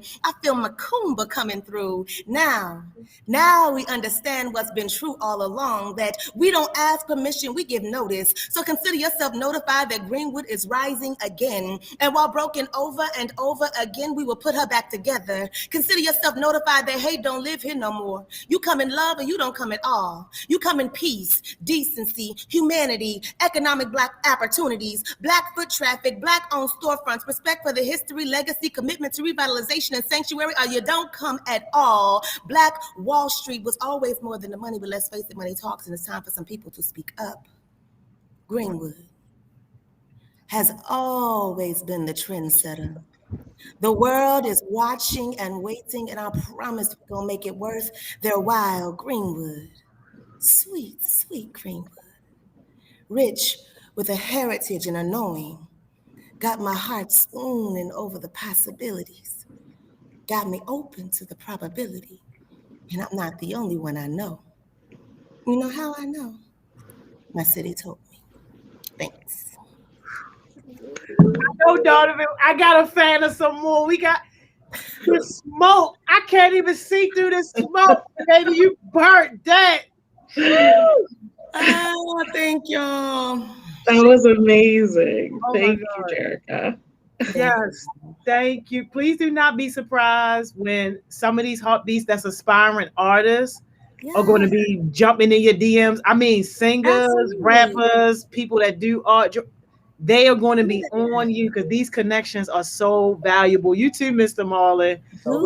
Thank y'all. We can do a whole little online open mic. So just send me your videos. That would be dope. Yes, My girl Taylor just wanted to email me last night.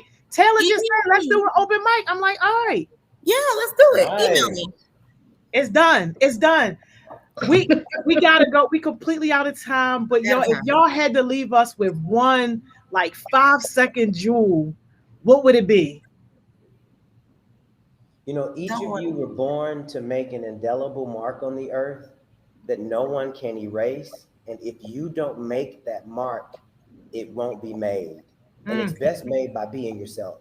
So all you really got to do is to work to be the fullest expression of you, and you'll make that mark. Yes. I would just say if it's in you for a reason, and to at least try. I know sometimes we get challenged by what resources may be available, what we really have the capacity to do as individuals. But I promise you, if you try, if you take that first step, the next step is just going to present itself and onward and onward and onward into the full manifestation of whatever it is that was placed in your spirit. So just try, go for it, take the steps. Don't even think. I would say keep an open mind. Always have an open mind. What we think we know is not always true. And talk to people who are different than you. Be around people who are different than you. Go to places where you think that you might not fit in or you might not be interested, but you never know. So keep an open mind. Thank you, Miss the heat today. And Miss Darker, the thing you say you're gonna send me, I'm gonna make sure that the heartbeats that go above and beyond, they get that. All right, I love it. Yes, thank you, Mr. Marlon. Thank you, Mr. Thank you, guys. See y'all later, man. Y'all cool. Amazing. Thank you. See you next week. Thank y'all for having us. Bye, guys. Thank you. Y'all, was that not amazing? Yo, don't Miss Steph bring it every week. Where else you gonna have this much fun at work? Where else you gonna get blessed like this? Like, yo, I'm gonna put the Instagram on our resource doc, so y'all make sure that y'all go follow the page, show some love, and definitely hit up Miss Jerka. Like, yo, like, oh my god. Oh, look, I gotta still clear the smoke out of here, yo, because baby burnt it down. But look, go ahead, take y'all break. I see y'all back here at 12 o'clock. Y'all already know how it is. I hope somebody's having a great day. I see y'all back in a few.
Welcome back, y'all.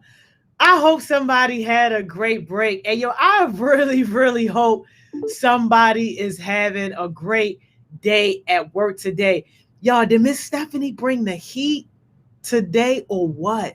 Like, yo, Mr. Marlon and Miss Jerica, I mean, everybody is great and phenomenal, but like, did they not take the cake or what? And like, yo, anybody that says that they are an artist, anybody that wants to be an artist, an aspiring artist in any part of the art world, singing, rapping, painting, drawing, like whatever it is, yo, if you have not exercised your ability to network and connect yet, this is a prime opportunity for you to exercise that. We've been talking about it since day one. Building up your social capital, building up your network, connecting with people. Like, yo, that's a big move. That's a big move. But I ain't about to say too much more, yo, because y'all already know we can't take another step without getting our favor on here. Y'all already know how we do at 12 o'clock, yo. None other, Miss Money Mo. What's up, Miss Money Mo? Hey, how are you? Man, I'm blessed. Yo, did you hear the poem, yo? I heard the poem. Look, I gotta ask, like, with I gotta ask cautiously, because sometimes you be a little busy, and I get it. But like, yo, I'm still clearing the smoke, yo. I heard the poem and I was just like, oh, like, okay, quick story. Yeah, I used to go to like open mics and like spoken word things, like, pretty often. I love that kind. I love it so much. So when she did her, I was like, I was so happy. I used to go. I didn't perform. I used to go just in the audience. Yo, for real? Hey, yo, Yeah. no, I'm not playing with him. But yo, I'm not playing with him, yo. Taylor hit me up last night, yo, and said, Miss Joni, we should do an open mic. Like, and like, what coincidence? And I'm like, we were already talking about doing like the talent showcase. I'm like, well, maybe we could find a way to combine it. But I'm like, yo, if we do an open mic, we can't just do a one-hitter quitter. We got to figure out a way to like incorporate it with like verses or something like that, where at least once a month, this where we gonna come and cut up, hear poetry, hear people singing, rapping, whatever. Like, what you think? I love it. Let's do it like sooner than later, because I'm all in. Listen, I'm all for. You see me like can't even keep still. I'm so excited. Yo, it's so powerful, yo. It's so powerful. Like, wow, yo. And when the world open back up, we are going to Tulsa to do the whole thing. You should. And we're going to take a couple of heartbeats with us. Yes. Yeah, Tulsa, man, that story is just tragic. But it's a place that lives, like, has rich culture, and you can learn a lot. So we definitely should go. Yo, we going, y'all. And we probably take maybe what, like 5 heartbeats. Nah, no, I'm just kidding. Yeah. Take 5. No riff raff, yo. No taking 20. No, I'm just playing. We're not taking 20. We're not taking. Can you imagine us on Southwest Airlines with 20 heartbeats cutting up? No, thank you. Y'all already know my rules. You want to hear them again? Don't come to me bleeding. I'm not going to the hospital. Come back on time or you get left. Those are my only 3 rules. Right? Yo, look, Beats almost got left. Yeah. Remember he was supposed to meet us to get to the airport? Yeah. I don't play. I'm like, look, if you can't get to the he showed up, right at the gate, right? We already wrote him off as missing the plane, yo. Bag busted open. I had to get him a new bag and everything, yo. Like, he was. You bought him a new bag in the airport? I had to, yeah. It's heck of expensive. I had to. All his stuff fell out because he was rushing that bag, and I don't know what happened. He popped this thing or something, yo. It was just a mess. Yeah. Beats. Listen. Train. What'd you say? Last month when we did the same thing on the train. The train is pulling up And here he comes. I look back. I caught my fist back. I said, boom! Get on this train, boy. Yo. Oh my God. She didn't do that, YouTube. She didn't do that. Oh, However, yeah, I ain't do that. I gave him a high five. I said, boy. Not a high five. Yeah, no, these, I don't know where you be at when it's time to go and with this kind of stuff, but listen, I know Miss Joni be stressed. I be stressed too, because I be like, yo, where's he at? Let me message him, let me call him, then he don't answer, and I'm like, okay, maybe he got there, maybe he didn't, I don't know. Don't be like me, y'all. If y'all get to go on some field trips with us, don't be like him, y'all. Don't be like him. Don't be like, be an hour early. Just be an hour early. That's what I tell myself so that I'm on time. Be an hour early. If I gotta be there at 12, matter of fact, I tell myself now that I gotta be there at 10:30 so I can be ready at 11:45. That's how you gotta do it. You is crazy, yo. I love it. I love it. It works. Yo, Miss Money Mo, this is my last time telling you I'm gonna see you on Monday. Well, I'm gonna get to that later. Just let the people in. They don't really got time for any I'm of it. just saying, yo. This What you just said. Oh my goodness. Hey, y'all already everybody. know. It's the What's crew. up, Mr. Barnett? What's up, Neon say? What's happening? Oh. Okay. Oh. Come on, it's not like that. It's not like that. Hey. Okay. Oh. Wait. You got to turn the music off in the background or you will get us shut down. You had to what? What happened? Had to come in right. Okay. Yo, let me find out. You got a theme dance, yo. I wasn't even ready for that, yo. I wasn't either. You came in hot. It's like, ooh, ow, ooh.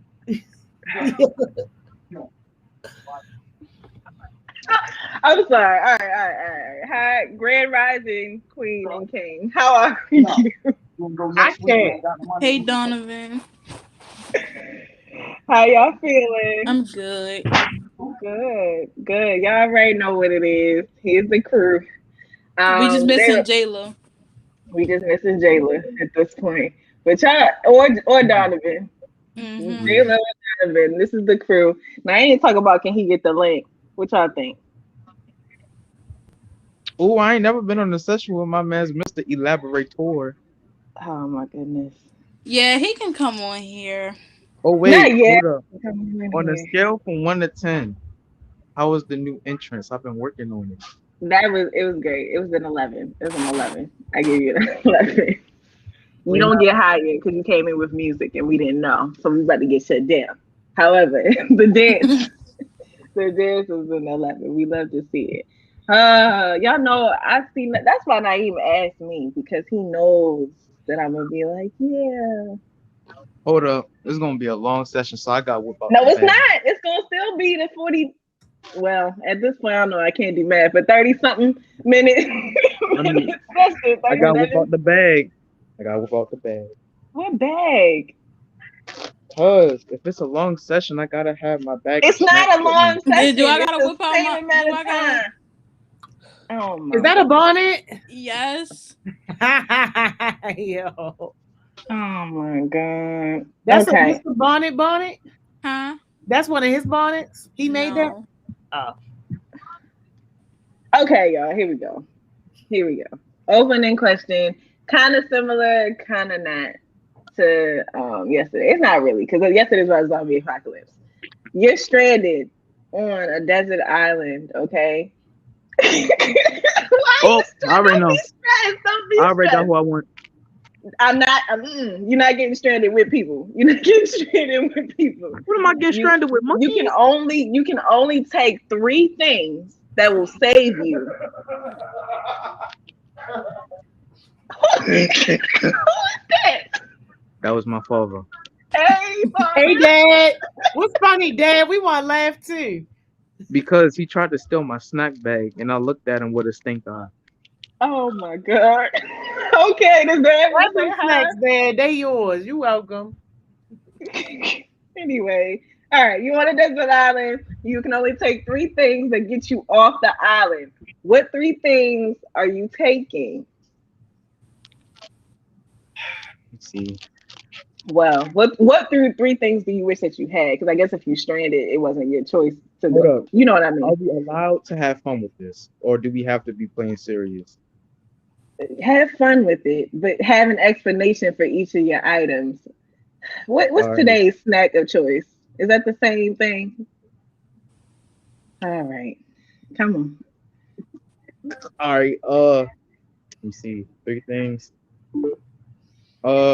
Miss Joni's old YouTube videos on her old YouTube. Now hold up. I have a reason. I felt the reason why I did that intro is because the videos on her, I ain't gonna say the YouTube name because I don't know if she want me, put that out there. But they really inspired me today. And plus, they really did make me feel young. But I use that because maybe if I watch enough of them, I'll be inspired to find out a way to get back home. So Miss Joni's old YouTube videos. Third one, my mother's weave. Her weave is like the most strongest rope I've ever seen in my life. Like they don't come off for nothing. I don't know if it's super glue, Gorilla Glue. I don't know what it is, but it's elastic. It'll do me some justice. Let me see. Oh, third thing. Let me see. What's his name? Elon Musk's plans. I know he got some plans. No, the Omnitrix. Y'all don't know about the Omnitrix. Let me get the Omnitrix. I'm out there. Ben 10. What you talking about? She said it could be 3 items. She never said it had. She said have fun with it. She never said it couldn't be fictional. So I want the Omnitrix for my last one.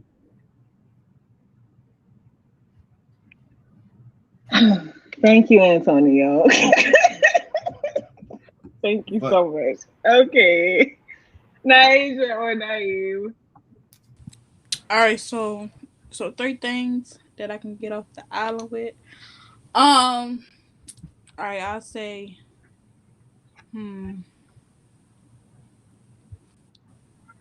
I'll say my phone, a rope, and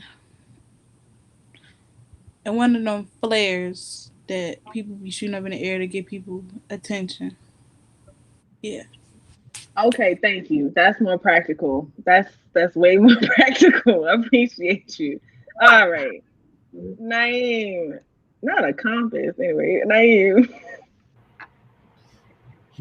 Antonio just. You don't know the question? Can you repeat it, please? Yeah, that's what I just said. Yeah, go ahead. You're on stranded on a desert island. You only have 3 items that can save you or help to save you. What 3 items do you hope that you have or can take or whatever? One of them, like my man said, Antonio, because like the Omnitrix. If you don't watch, if you don't watch Ben 10, you can literally do a lot with the Omnitrix. You can turn into it's alien. You can turn yourself into an alien, but the benefits of it, you can actually fly and stuff. Like if you haven't watched Ben 10, like when you was younger, you ain't had a childhood. But Omnitrix was my first one. What else? I mean, I would say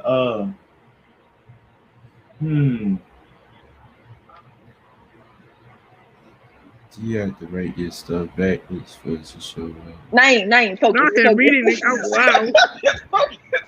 No, hold up, I'm confused. But it's not for you. Don't worry about it. I would say the Omnitrix and I don't know if my man's Antonio is big on this, but I like Mortal Kombat, so I like to actually teleport. Ooh. Hold on. Who we teleporting as? It could either be Scorpion, Raiden, or Kung Lao, or yeah. It could be one of them. But I would say Scorpion because like he's faster with it. So it'd be so I like fictional characters better because they think faster and they move faster. And they they got smarter ideas. And 3 Get me the brother paper. I want him at the older brother too. Oh no. See, y'all can't think like us. My third idol would be dang. I would have the Infinity Gauntlet for sure. Like Dano said, reality could be anything I want. Do y'all know that? I'll just to the side. Besides my man's Antonio. Bro, we should have said the Infinity Stones. I don't want to tell them the Infinity Stones because if you tell them, they'll be like, oh, like I want them to figure it out. What All right. Let's Thank hurry you. up so Miss Joni Thank and them you could so do much. this. Because Miss Joni looked like she ready to pull up another card on us. Pull up another card. Naija. Okay, hold on. We about to do a hard reset. Hold on. Naija walking around her house. Naija talking about some Infinity Stones or somebody with Ben 10 or something like that. And Antonio talking about Elon Musk. We're going to do a hard reset. Okay, everybody answered the question. That's great. Miss Joni.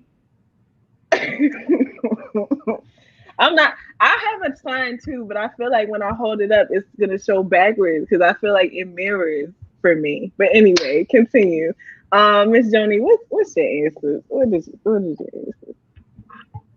answer? Just give me a helicopter that's full of fuel and some directions, some food and some water. Okay, fine. Wait, a helicopter, directions, food, and what? That's 4 things. She cheated again. That is 4 things. I She said cheated a again. helicopter that is full of fuel with some directions. That's in my helicopter. Don't be mad at me because y'all ain't know how to say y'all answers. Y'all got these crazy answers. You could have just got Iron Man for all that. A helicopter and fuel.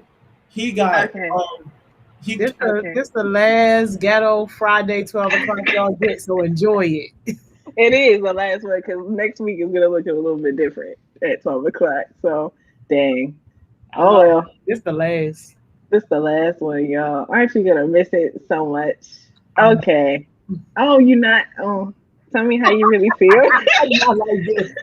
Tell me how you really feel. Okay. I can't even find. Alicia said water, food, and first aid. Okay, listen, practical answer. Charles said boat, food, and a compass. Now, how many people really know how to use a compass?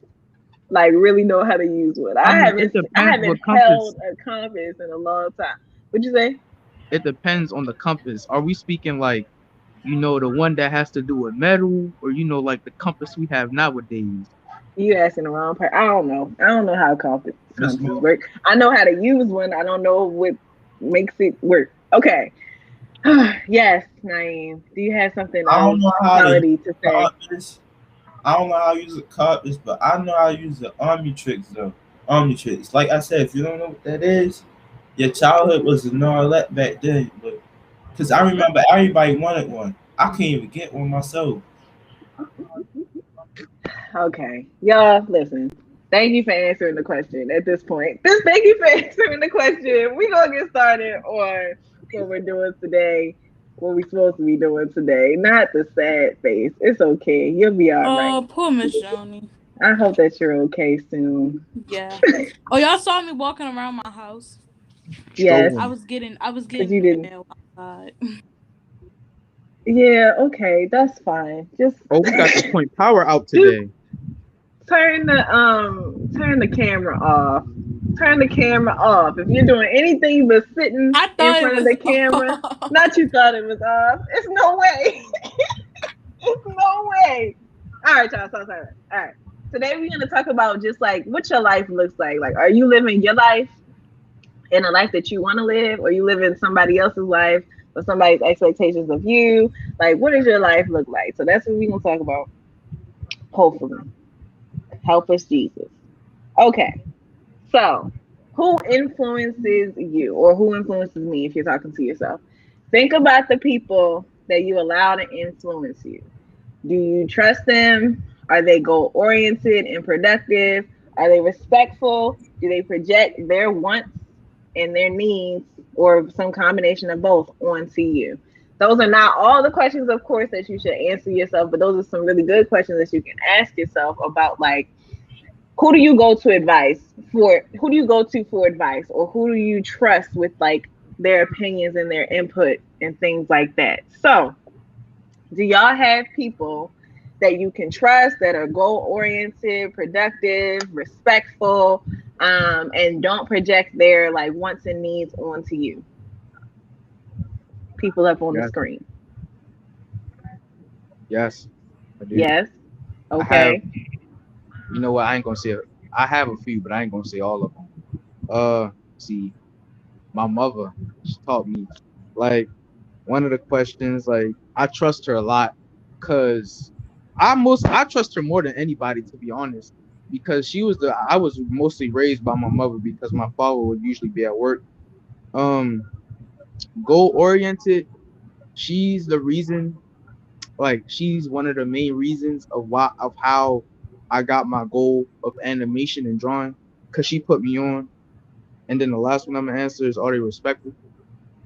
When I tell you she's respect, like when I tell you like me and her are like the same in respect, she could be cussed out, like she could be cussed out for like 100 times. And regardless of how many times she get cussed out, she'll still end up respecting you at the end of the day. So it's like the way how I act, most of my personality, like 50-50, is influenced by her. And then I got a little Miss Joni there, like recently. But most of the rest is my mother, Miss Joni, me, and like a couple other people. Okay. All right. Thank you for sharing that. Naeem, your name. Oh, you want me to go? I can She go. said yeah. Oh, well, y'all like my lights? Oh, yeah. Name. I apologize. No, you don't. You do it every time. You're not sorry. Don't say sorry. You're not sorry. Go ahead. I would say I do trust them, and they are goal oriented and productive and respectful, and my influences are like, Malcolm X, of course, my mother. What else? There is a lot, some fictional characters, like Spider-Man and who else? And and some other fictional characters, because not only you could learn from real life people, but you can learn from fictional characters too. So I would say, like, my mother, Malcolm X, some fictional characters, of course, Miss Jones and stuff like that. Because one thing I learned about Miss Jones, you can go through the worst day of your life, and you can still manage to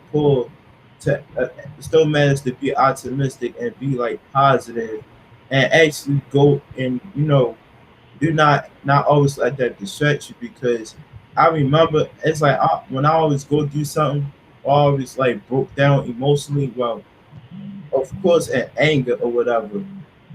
Like, people always tell me like, yo, you don't want to risk your life over this, stuff like that. You got a lot going on for yourself. We wouldn't even have this if you ain't had, if you, like, what would you do? What would we do if you wasn't here? Stuff like that. And I had to think about it sometimes, because it's like, it could be sometimes I could have like lost my life over this, or risked my life for this, and stuff like that. So yeah, like Spider-Man said, great power comes with great responsibility. And y'all be thinking, I be saying, superhero quotes just for jokes. It ain't just for jokes. It's real because when you got a good opportunity, you're supposed to take care like it's your child, like Miss Jones said. So y'all should actually peek the quotes from the fictional characters.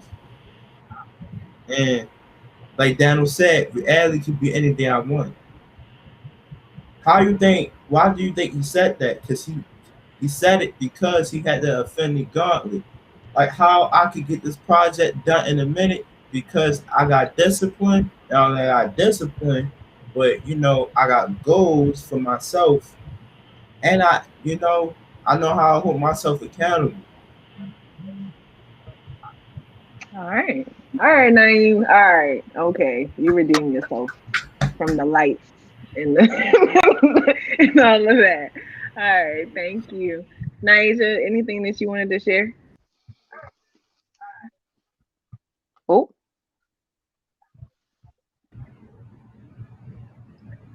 hello. I'm sorry, like I was on the phone. Naija, we can't hear you, honey. Man, you know why we can't? No, I'm gonna leave that alone. I was gonna say, you know why? I'm gonna leave it alone. All right, Nigel will come back to us hopefully. No, we still can't. It's all right. It's okay.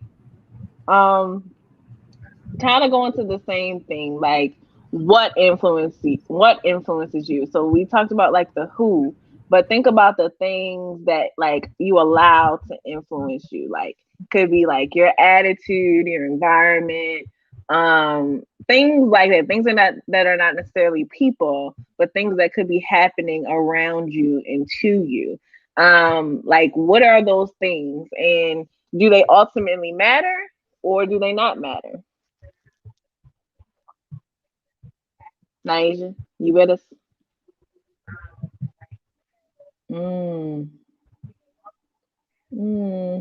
Okay. Well, hopefully we get it figured out. But if not, we still can't hear you. But if not, it's okay. We'll figure it out. Antonio, go ahead. All right. Things. Oh, I could already think. Can I say 3 or just shorten it to 2? How about now? Yes, we hear you now. Thank you, Naija. You can go ahead. You can do 3 is fine. 3. Well, do 2 because Naeem and Naija still have to go. Okay. Things that let me see. Oh, influence. Believe it or not, there is this one animator. One anime that I've been watching since I was 5. And since I was 5, I always wanted. He's the main reason why I want to learn how to become like how to draw and stuff like that. So he's the first reason. He's why I want to like his artwork and like the shows that he's worked on are another one of my favorites. So like the shows, basically just like his work in general, like influenced me a lot. That's like how I kind of got like my style is kind of based off of him a little bit, but I'm trying to add like my little burst to it. Second thing that influences me is like them little like every day I wake up, I watch like I make like every day I wake up. This is like a daily routine. I've never stopped it. Like every day I wake up in the morning at like 5 when I get my day started. Like when I'm like brushing my teeth and everything, I play like a little like a 6 minute inspirational speech, and I listen to the whole thing while I'm getting ready for the day. And then when I head out to go clean houses and come back, like I'll listen to like an inspirational song or something like that. Or I may play back one of our success sessions and listen through that again because of how much information I get from them. But yeah, I'll say like those are like the 2 things that like influence me a lot. All right. Cool. Naeem or Naija or Miss Joni, I'm sorry. So Miss Joni, you could also answer with the who and the what after Naija and Naeem go. Naija, you want to go?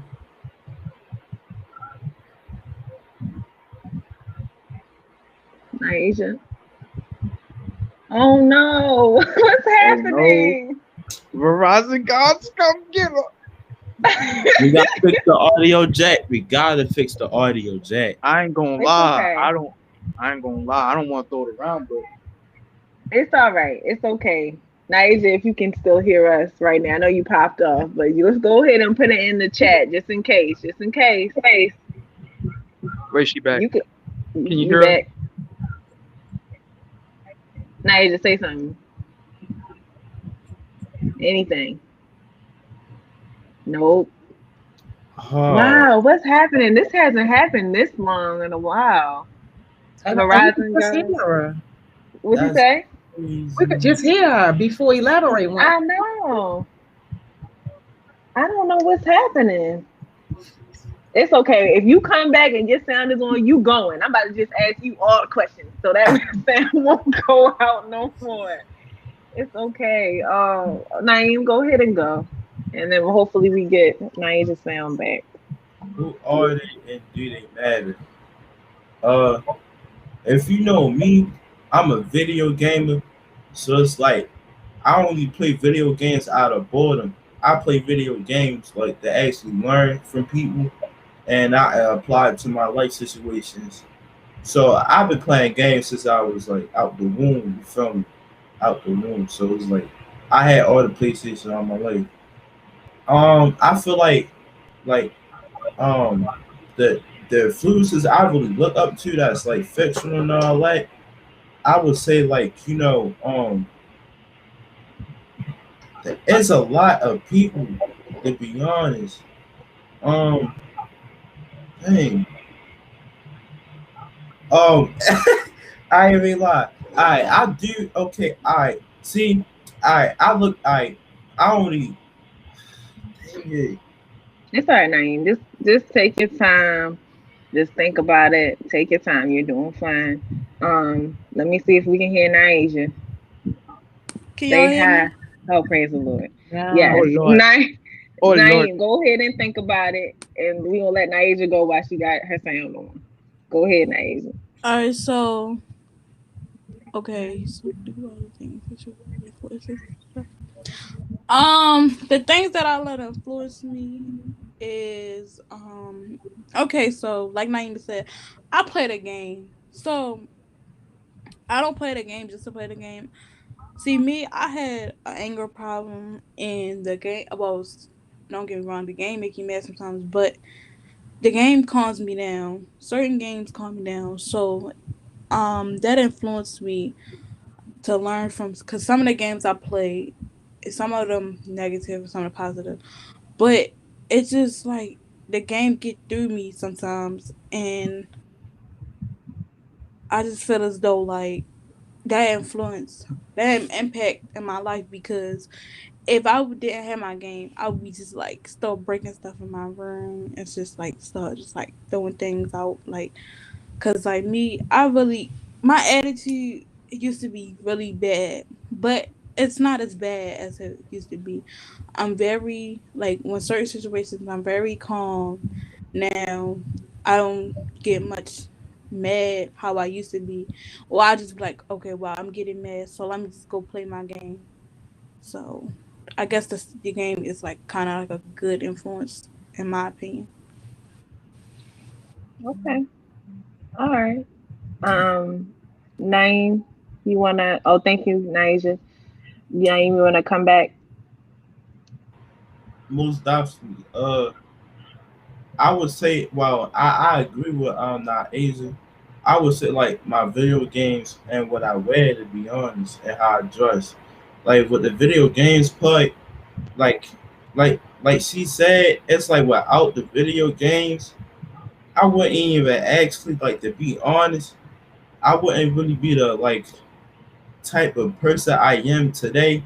Cause without the game, I ain't really lie, I would have been kind of been a follower at first, because when I play the game, I learned a lot. Like, you know how it's like when you play video games, they got storylines and stuff.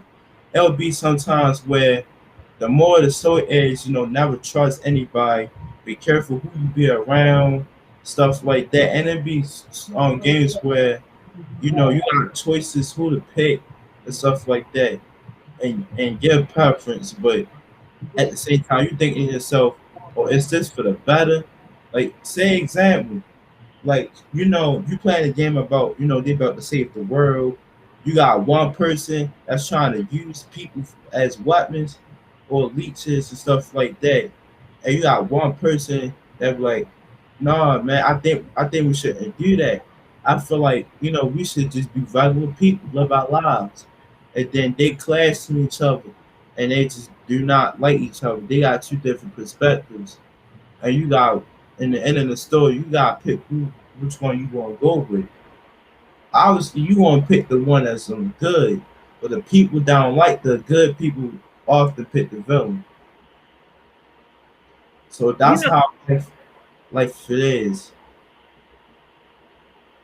I got you. It's interesting. It's it's always interesting how where these sessions kind of go, right? Because we start off with one thing, but I think it's really important, kind of how y'all took things that it seemed a little silly and it seemed like fictional and everything at first, but the superhero stories and the superhero quotes and the like talking about your game and stuff like that's definitely like a way of coping, but it's also like you can see how like life's journey can be seen through like a game or like the story of a superhero or something like that because I don't know, like I don't know the whole stories and the whole storylines behind like Spider-Man and Superman and all of them. I don't know every single detail. I don't. Please, I know, I get it. Okay, whatever.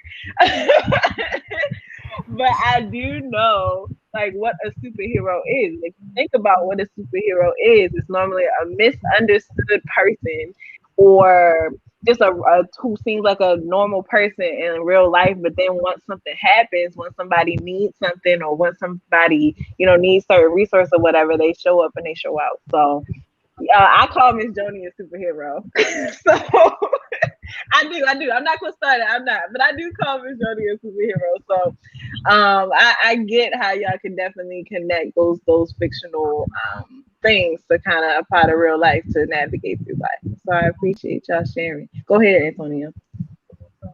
So like, called it like to speak on like the like what you just said. Like the only thing, no, I don't know why, but like I feel like everybody think like this.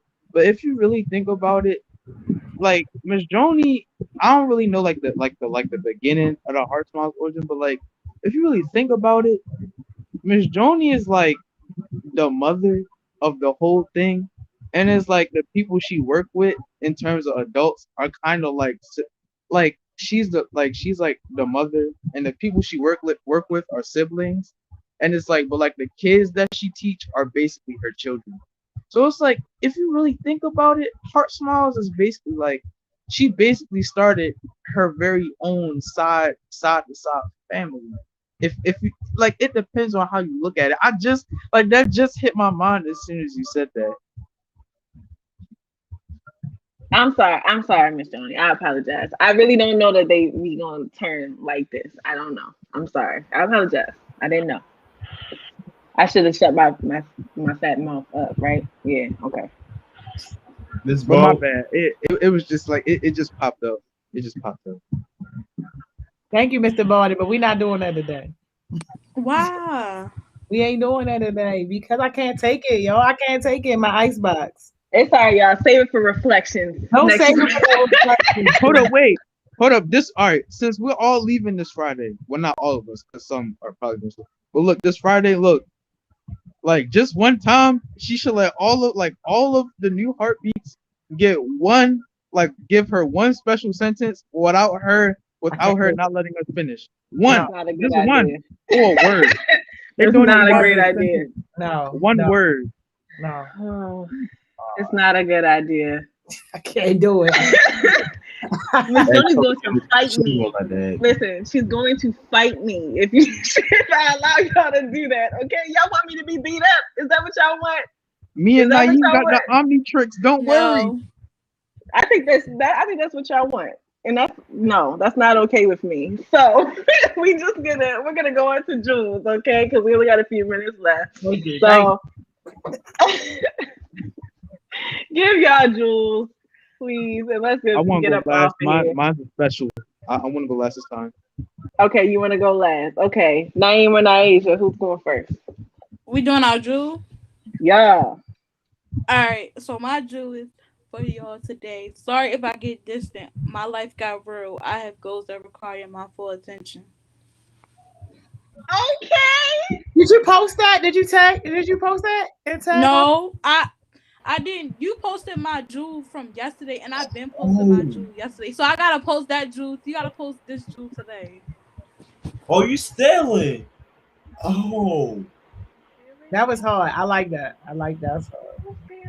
That was because I did a jewel. I told you, Miss Joni, don't forget my jewel and what you did. You posted the jewel that I made yesterday and posted today. Yo, you don't understand what my inbox be looking like. I be trying to skip to get to the people I know. Oh. It's okay. It's all right, y'all. It's okay. It's okay. It's okay. Naeem, go ahead. Jewel. all right. That was a good jewel you did on that. I'll give you that. But unless I get my card, but what I was ready to say was life could be sometimes life could be the same.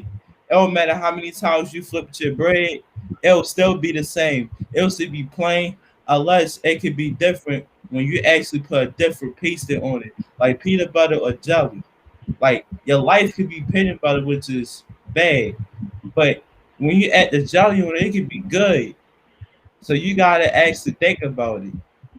So if you want your life to be good, just add the little jelly into it. But don't add the peanut butter to it, because I know everybody got peanut butter allergies or they're allergic to it. So yeah, I don't know why people laughing, but I mean y'all laugh. It don't matter to me. No, because you said the peanut butter and jelly example, so I was trying to give them. It's okay. No, trust me, bro. It's all love. Heart smiles. Remember, heart smiles. Antonio, it's all good. Nobody offended here. I'm just wondering, cause I know why people laughing, but yeah. And why you had a bonnet under the hoodie? Is you hot? We can't do that. Not today. You hot, bro? Okay. Thank you, Naeem. Thank you, Naeem. I was following where you were going. I was following where you were going. Antonio, oh, you want me to go before you? You want to go absolutely last? That's what it's supposed to be, but then I forget. Yeah. Is that what you want? Yes. Okay. Sometimes in life, y'all don't know what's gonna happen, but you just run with it. You run with it, and you keep a positive attitude through it all. Okay. Antonio, go ahead. I got this copy.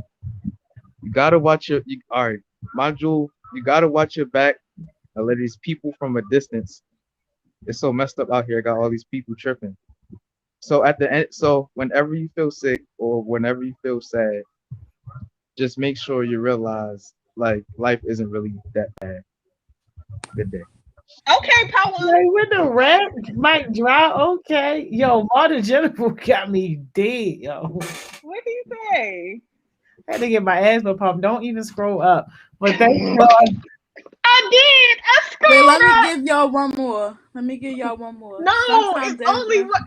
Y'all just get on here and do whatever y'all want. Let me give y'all one more. It's over. Sometimes there's nothing you can do but let it rain and wait for the sunshine. You know what? All three of us got our own group. We the code We gotta breakers. go. See y'all later. Love y'all. Shut it down. Love you. See y'all later. Yo, this the last Ghetto Sasha, y'all. Can y'all believe it, yo? This the last time I'm about to send y'all to y'all team meetings, y'all. But before I send y'all to y'all team meetings, y'all, I gotta bang somebody over the head real quick with a blessing, y'all. Mentors, y'all gotta be quick with it. Mentors, text me some names, y'all. Mentors, who deserve to be hit over the head with the blessing, yo? Come on, y'all know We ain't got no more times to do this, yo. We ain't got no more times to do this. This is the last time I'm gonna be able to ask this question, yo, because next week gonna be all about graduation. Yo, mentors, send me a name, yo. Send me a name. And look, while we waiting for our name to come through, yo, while we waiting to get this blessing real quick, just a couple of quick announcements. The first one is, y'all already know, after your break and after your lunch, don't come back here, yo. You go to your team meeting. And if you don't know what your team meeting is, or if you don't have a space to go to, but you want to go to a team meeting, yo, you can click the link in the bio, and the links for the team meetings are there. You are welcome to go to any team meeting that you want, but know that you got to go to these meetings with a purpose, yo. You're not supposed to be going to these meetings. This ain't about playing around and all that crap. Y'all know, if anything, we like to have fun. We're going to like to have fun, all that. But this is for you to really be focusing in on what you've been learning, how you are going to apply what you've been learning, and for you to be able to work on your goals. And if you ain't got no goals, you already know, yo, you got to create your goals. Yes, Smarter General, this is the last team meeting, yo. This is the last one, yo. This is the last one. I'm not getting no text messages from these. You know what? If Miss Money Mo on here, we gonna let Miss Money Mo pick. Miss Money Mo, come back on here, yo. I know you still listening. Come back on here, Miss Money Mo. You tell me who you think we need to hit in the head, yo. JP, what's Project 2021, yo? Yo, come back, Miss Money Mo, because we got the drum rolls and all that. We ready. We is ready. Come back real quick, Miss Money Mo. Somebody tell Miss Money Mo come back. And yo, remember what I said earlier. If you want part of our graduation program next week, yo, Miss Money Mo going to put people's pictures and their names so that we can see some of our amazing heartbeats. We're gonna have a nice little slideshow running across where we can see people, yo. Send your name, your full name. If you got a nickname, put your nickname in parentheses and send her a picture that we could post up. Yo, yes, yo. Come on, Miss Money Mo. Where you at, yo? Where you at? Raquel, you don't know your team? Yo, you can join any team meeting, yo. If you still don't know your team, we in like the last week, you still don't know your team, it's all good. Don't even worry about it. You can join anyone. Come on, Miss Money Mo, let's go. Yo, somebody tell Miss Money Mo I'm looking for her, yo. Let me text her right fast, yo. There she go. There she go. There she go. Yo. Hey. Miss Money Mo. Yes. I was on a call. Yo, hang What's on. wrong? Something must be wrong with my thing, yo. You can't hear me? Miss Money Mo, can you hear me? Yeah, I can hear you. Yo. They hate it, yo. Now they hate. Yo, ain't had no tech issues for real all day, and then soon now I'm trying to do my blessing. Now they want to hate, yo. You hear me now? You can't hear me. Yes, Smarter General. The new hot beats are definitely a part of graduation, yo. Yes, yes, yes. Y'all can hear? Yo, it gotta be on my end then, yo. If they can't, if they can hear, I can't hear. It's all good. Miss Money Mo. Who, yo? Did she just click off?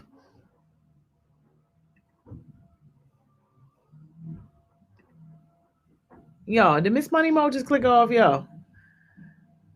I know, Tana. That's what I'm saying. She about to come right back, y'all. I think it's my tech that's having issues, yo. You know how I be, yo. The devil don't want you to do nothing great. You know how it is, yo. Don't nobody want to see somebody win, yo. They don't want to see y'all win, yo. They do not want to see y'all win. Come on, Miss Money Mo. Yeah, no, she got to be coming back. Hold up. Miss Money Mo, can you hear me? I still can't hear you, but it's all good. They can hear you. That's all that matters, yo. It don't even matter, yo. It's something crazy going on with the tech because they don't want us to hit nobody over the head with this blessing, yo. Miss Money Mo, who get this blessing, yo? I ain't getting no text messages from no mentors and none of that, yo. Who get this blessing, yo? You might gotta text me the name though, since I can't hear you. But I mean, go ahead and keep talking though, because they can hear you, yo. But yeah, oh, now they said now they can't hear you. Wait, we can't hear no more. No, we can't hear. Yo, all right, go ahead and call me. Yo, Miss Money Mo, go. But y'all can hear me though? That's crazy.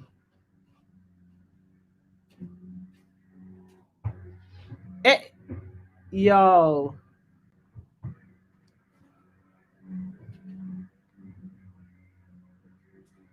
Miss Money Mo. Yeah. Yeah, I don't know what the heck is going on, yo. Now they say they just can't hear it all, yo. I don't know. It might be me because I tried to switch real quick. Because as soon as I got off the live, I was on the call. But it doesn't matter. Oh, they can hear me. They couldn't hear you. I don't know what the problem is. All right, y'all. But y'all can hear Miss Money Mo though on the phone though, right? Yo, yeah. So okay. So Miss Money Mo, can you tell us nice and loudly, yo, who we gonna hit in the head with that $100? I mean, that's fine. How did I get nominated for this? That's fine. Cause you out fave, yo. Oh, whatever. Okay. It's one person. Did one person already win? Nobody won. Mentors ain't send me no name, so that's how you got in the mix, yo. Okay, all right, I got it.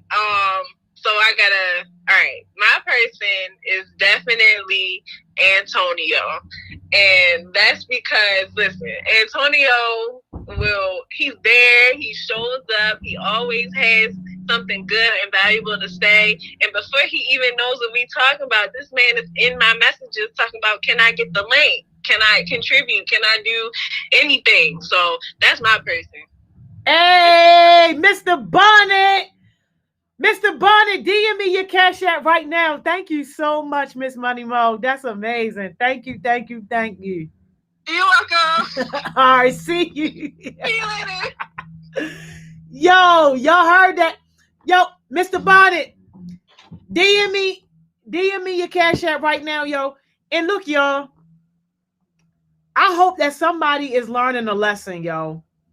I hope that somebody is really learning a lesson, yo, these past few weeks, that sometimes all you got to do is show up. Did you hear what she said, yo? He wasn't doing nothing special.